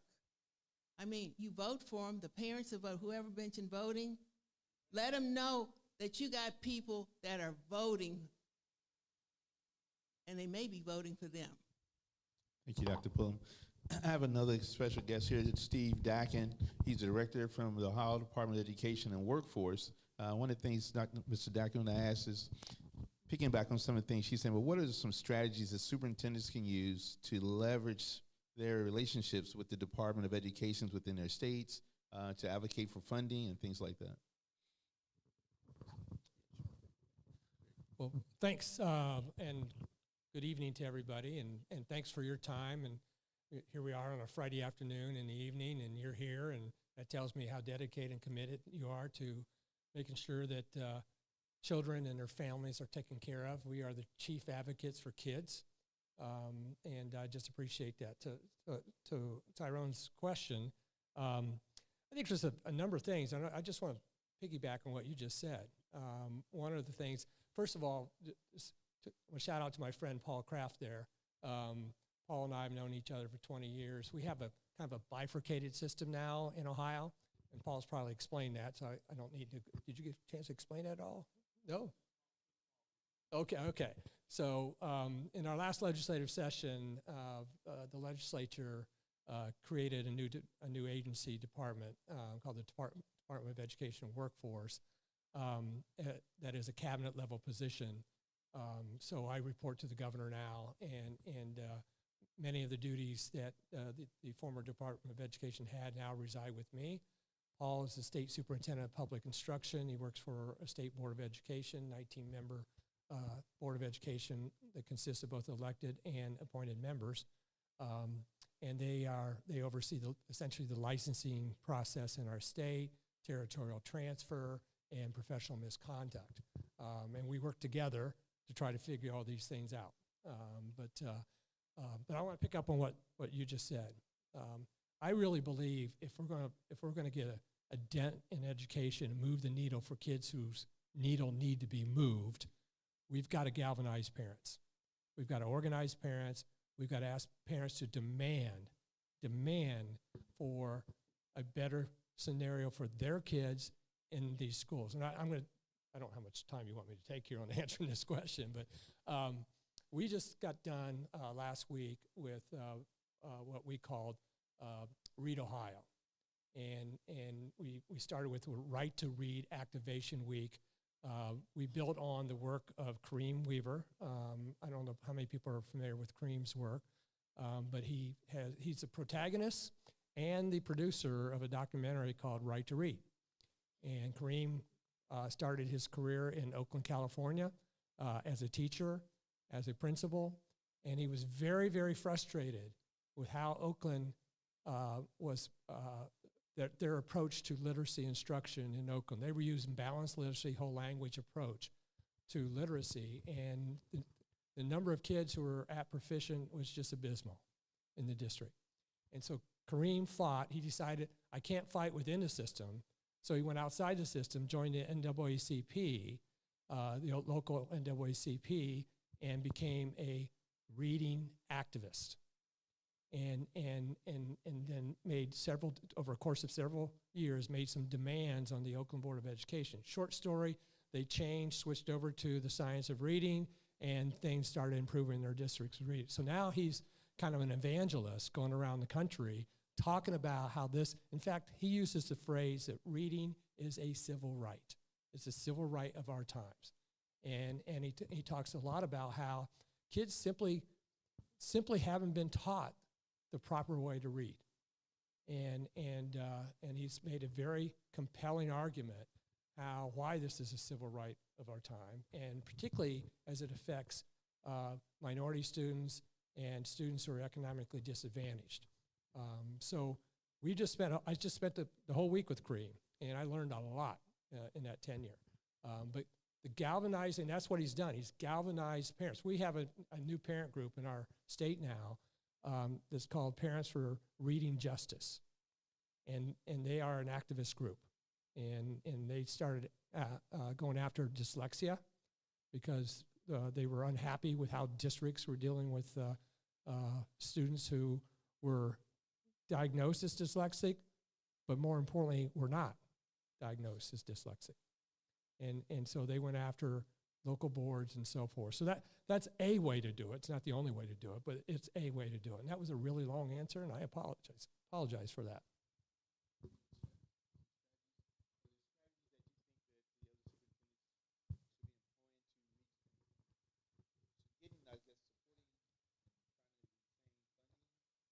Well, the funding thing, Ohio's been through 25 years of challenges around how we fund schools. I don't think we're alone. There's a number of states. Nobody's figured out, frankly, that we're aware of. But we do have a new funding mechanism in our state. It's affectionately referred to as the Fair School Funding Formula. It's based on a series of inputs based on what schools need in order to provide the kind of educational quality that their communities would desire.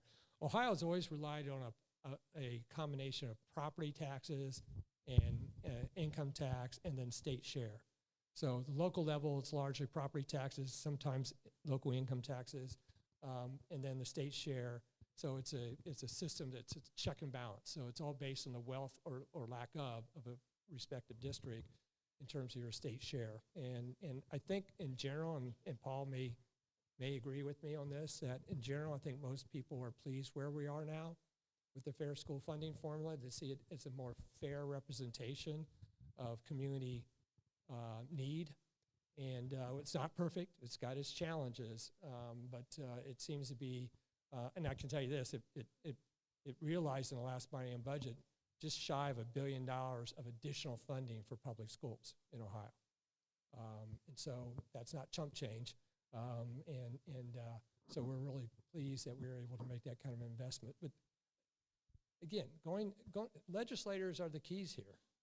And have a way to galvanize folks to understand the challenges that school districts face, whether it's parent advocacy. I actually think that the best strategy is a combination. Parent advocacy, business advocacy, community advocacy. I think if people can unite around that particular issue, I think that's a stronger set of strategies if you can agree on one thing and then move that forward. Thank you. We have a question over here or a comment. Yeah, just a comment very quickly. Since I retired August 1st, on an average of once a week, I've seen panels speak across country. There is so much meat here with all the panelists. I just hope that all the attendees, you're soaking it in like I am. There's meat that's actually actionable, and that doesn't happen when you listen to panelists. It's all pie in the sky stuff, but I just really appreciate OABSE for bringing together such a strong panelist group, and specifically, we heard parents 4 times today, 3 times up there and 1 time right over here, parents. And yesterday, there were parents here doing work, close to 100. And I think that is amazing. So when you look at the power that's in this room, the power of what was said, the meat that was said, and the intentionality of bringing parents to the table, that, as I said earlier when I presented, that is the definition of what's up. So thank you for the great work. Thanks, Tom. Yep, thank you. This question is for the panelists on the stage, the superintendent from Indiana. You talked about being a disruptor. How do you do that and balance between navigating the politics? Yes, ma'am, you.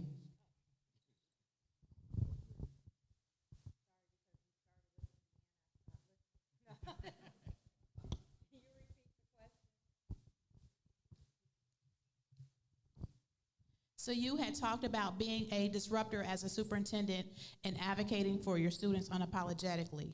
How do you do that while navigating the politics?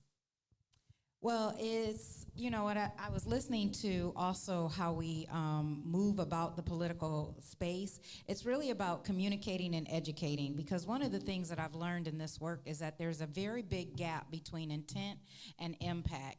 And so having conversations on a regular basis with everyone at every level of the community is critical. So, and the other thing is having partnerships, because we cannot do this work alone. And so to really develop partnerships that are going to help move the needle for children has been really, really effective. So speaking out, speaking up, creating those partnerships, and educating and communicating on a regular basis across all levels of stakeholders. We talked a lot about parents, but I also heard about businesses, community organizations. Everybody has to know what it means to what the legislative decisions that are being made, how they impact children, because a lot of times they don't understand the impact versus their intent.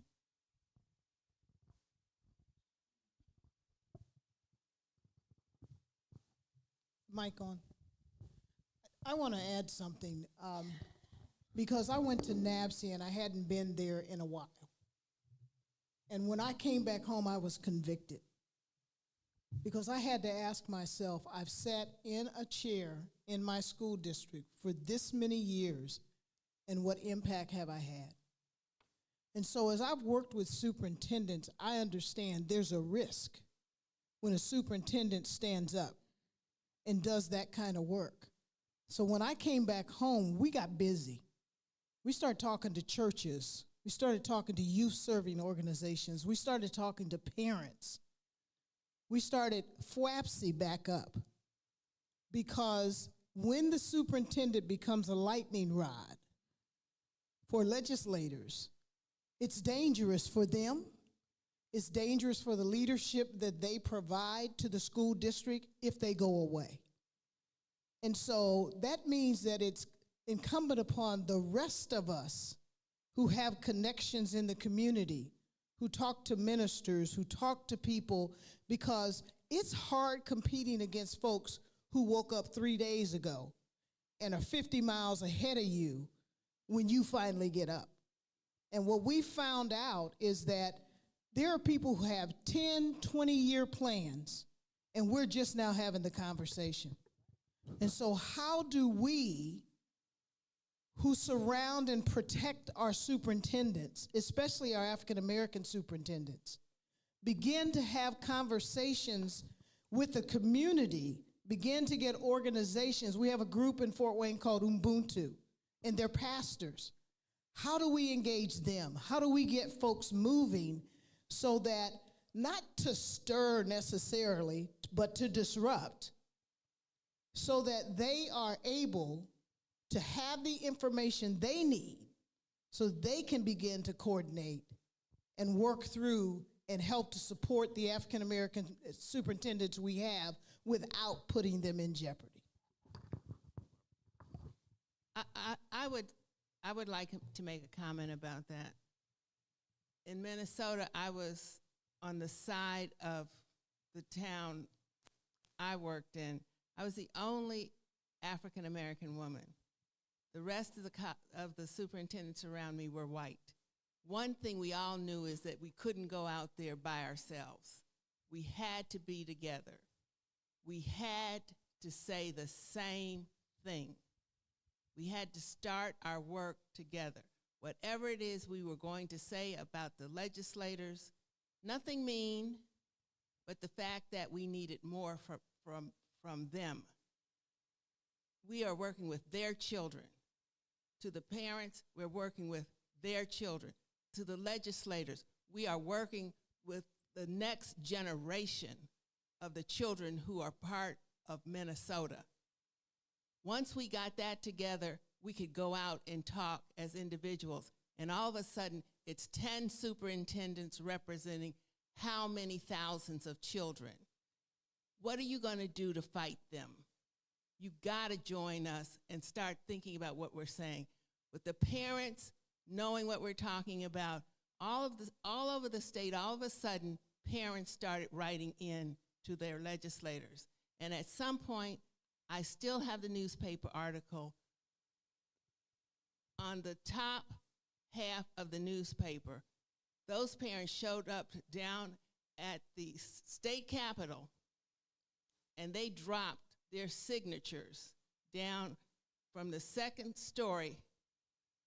And I'll tell you, I went and stood behind a wall because the parents were there. They were representing, and they wanted those state officers to know exactly what they were down there for. And they came not only from the 10 school districts on that side of the state, they came from all over the state to let all of the legislators know it's about the children in the state of Minnesota. You've got to make sure that they get the quality education that all of the parents were expecting them to get. And we were successful at it. I don't know if it can happen now, but I sure would give it a try if I was still out there working, because our kids should have more. They're our next generation. They're the ones that are going to take care of us. I'm not working anymore. You're working. There's a next generation out there, and it's going to be a generation after them. And these kids deserve the best we can give them. Thank you, Dr. Pullman. Thinking about that, the next generation, and thinking about it from an educational standpoint, what are the greatest challenges to our panelists? What are the greatest challenges that you expect in education over the next 5 years? to the panelists, those sitting at the tables and those on the stage. The greatest challenges over the next 5 years in education.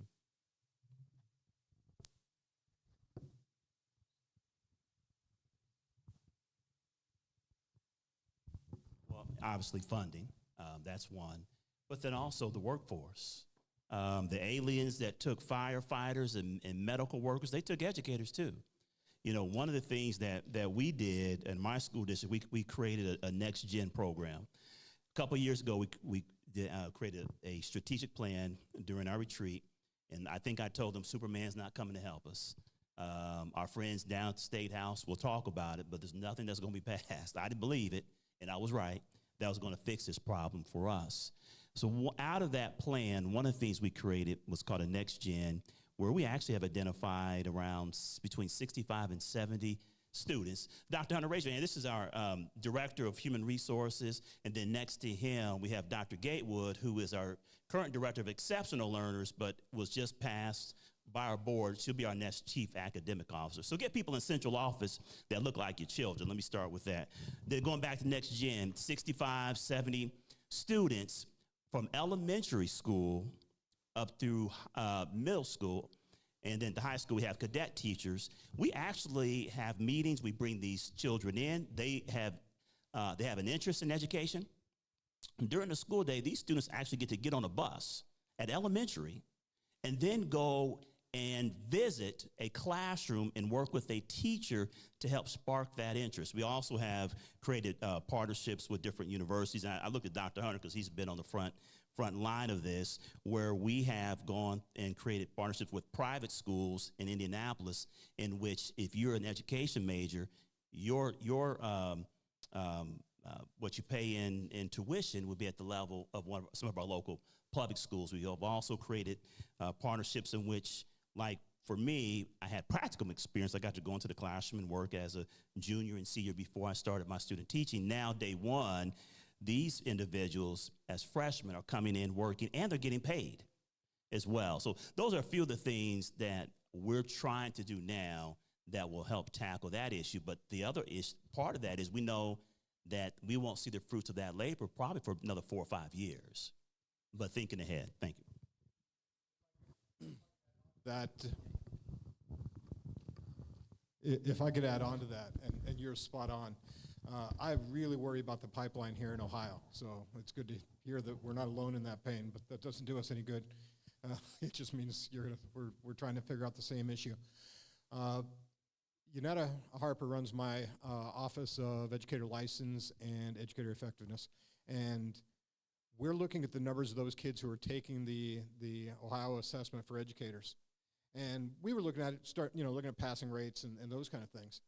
But she just started looking at the actual raw numbers, and we started plotting that against the expected openings we're going to have here in the state of Ohio over the course of the next 10 years. I don't know where the teachers are going to come from, because there's not enough kids working through those systems to fill the gaps that we know are going to exist. So, we've got districts out there with issues already. Ask our friends in Dayton, ask our friends in Toledo of classrooms that they can't fill with licensed educators. That's coming to a district near you for so many of us soon, unless we get the pipeline re-energized. So that's going to take a partnership. That's going to take, I think it's going to take an advertising campaign. Think about Marine commercials without as many guns. As far as, be all you can be, make a difference, touch the future. It's going to take a lot of work by all of us to get that pipeline full enough to fill our classrooms. So spot on. Thank you. I wanted to add to that conversation. I totally agree that one of the largest problems that we're looking forward to is the workforce and the pipeline problems. And we have some really amazing strategies for long-term solutions, but we have a right now problem. Right. And so what do we do right now? And one of the things we have to think about is how our systems have to change in response to the fact that we're going to have individuals in alternative certification programs who have never been in a classroom, who have never had that formal educational background. So now schools have to redesign professional development, onboarding, and all of those things. And again, that takes resources. resources. I say all that to say that we have to redesign the system to appropriately respond to our current reality. Excellent. So one of the challenges we're hearing right now is the whole workforce readiness and having people ready to actually backfill those who are retiring within the next 5 years. What are some other challenges over the next 5 years that educators need to prepare for?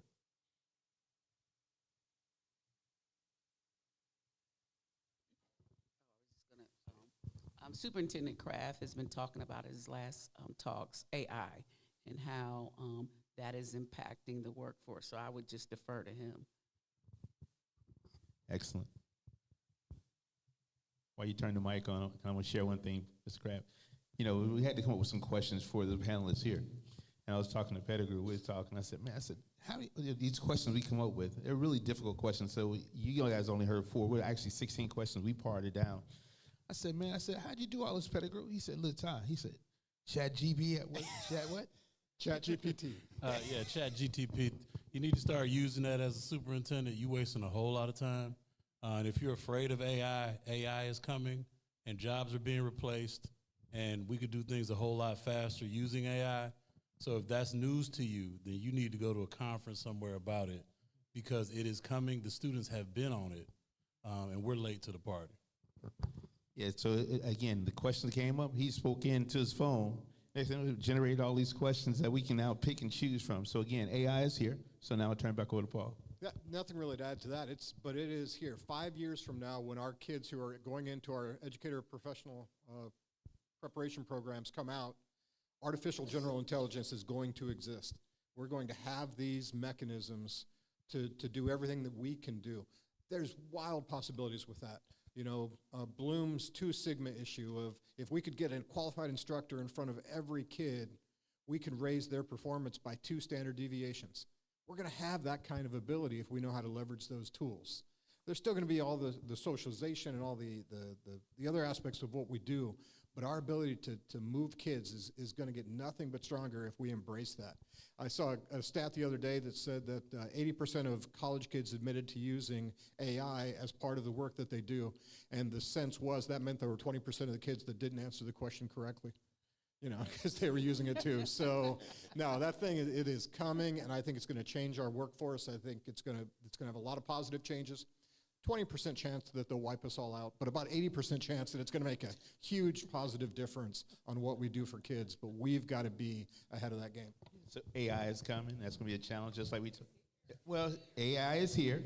It's a challenge that we are all addressing and trying to address right now. And, you know, think about in Ohio, even with the cell phones. Our cell phones got more power than our computers. You know, so how do we manage that right now? There's a lot of conversation. Do we take cell phones out of schools? You know. They did in Indiana? This is Congress? Okay. So again, it goes back to what Paul was talking about. How do we manage these things that are here right now?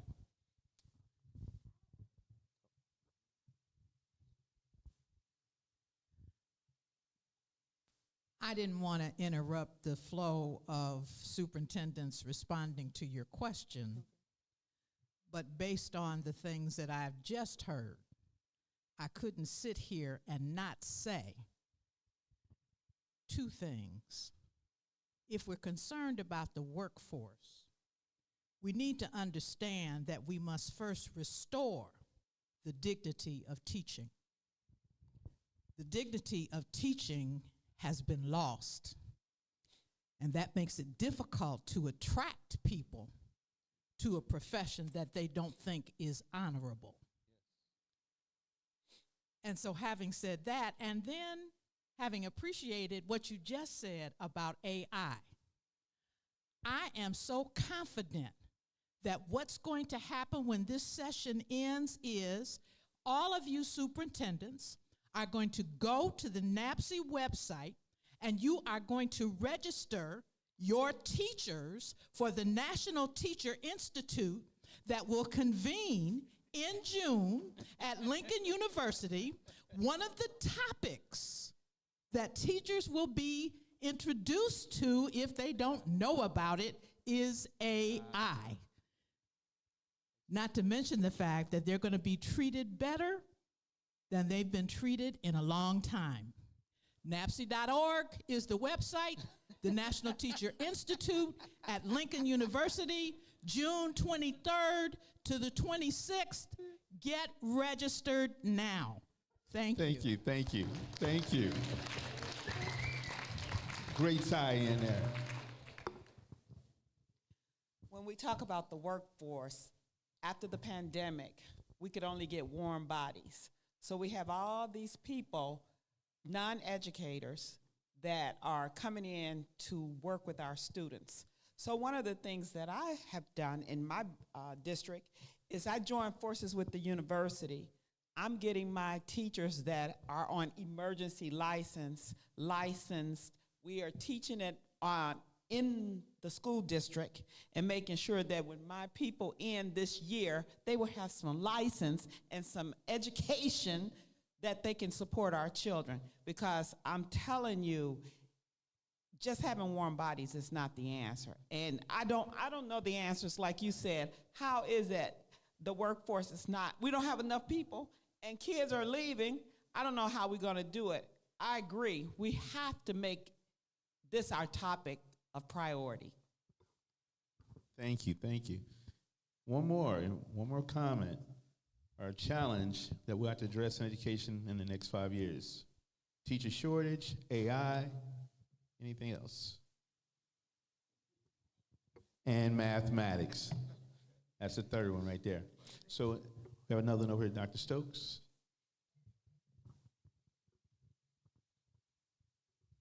You know, many of us have heard the phrase that it takes a village. We all know that. We've heard the phrase. But I think what we forget sometimes is who's involved in that village when it comes to supporting our children. I think one of the things that we're going to have to do in the future, and I know many districts are dealing with this, is getting our parents not just involved when there's a crisis, but getting them involved with the academic teaching of our children. It used to be back in the day, our parents, you know, the mamas, certain moms taught us how to do what we needed to know, whether that be how to cook, how to sew, how to do whatever. We need to get back to empowering groups of teachers as educators, teaching them how to teach their children how to read, helping them be accountable, because if we're relying on other people to do it, and we know that there is a job shortage, we're gonna fall short. So one of the things that I know I've done in previous districts, and I know some of my other colleagues are doing, when we talk about PIEs, parent involvement educators, it's not just to have parent involvement educators meet with parents to talk about the great things in school and getting your FAFSA filled out. While that's all important, we need to empower our parents, expand the village, have sessions where we teach parents how to help their young ones read, how to help their children play. Not just play. Play isn't just by chance. It's organized play. Oh, you've got a ball. You showing them a picture of a ball, ball, whatever. It's organized play. We have to, especially as African American leaders and people who have children that look like us, we've got to teach our parents how to do the job that we're expecting teachers to do. That's the village, and we need not forget that. So Fort Wayne Community Schools, I know, has that parent outreach. I know a lot of districts that are doing that, but it has to be more. It has to be, hear me, more than just telling them how to come in when there's a problem, how to advocate for your child. You need to understand what they're learning in school, and you need to know how to help them read. What good is it for a child to take homework home if there's nobody there who can help them do it? So we've just got to educate the village, is what I wanted to say. Excellent, outstanding. Any others, final comments?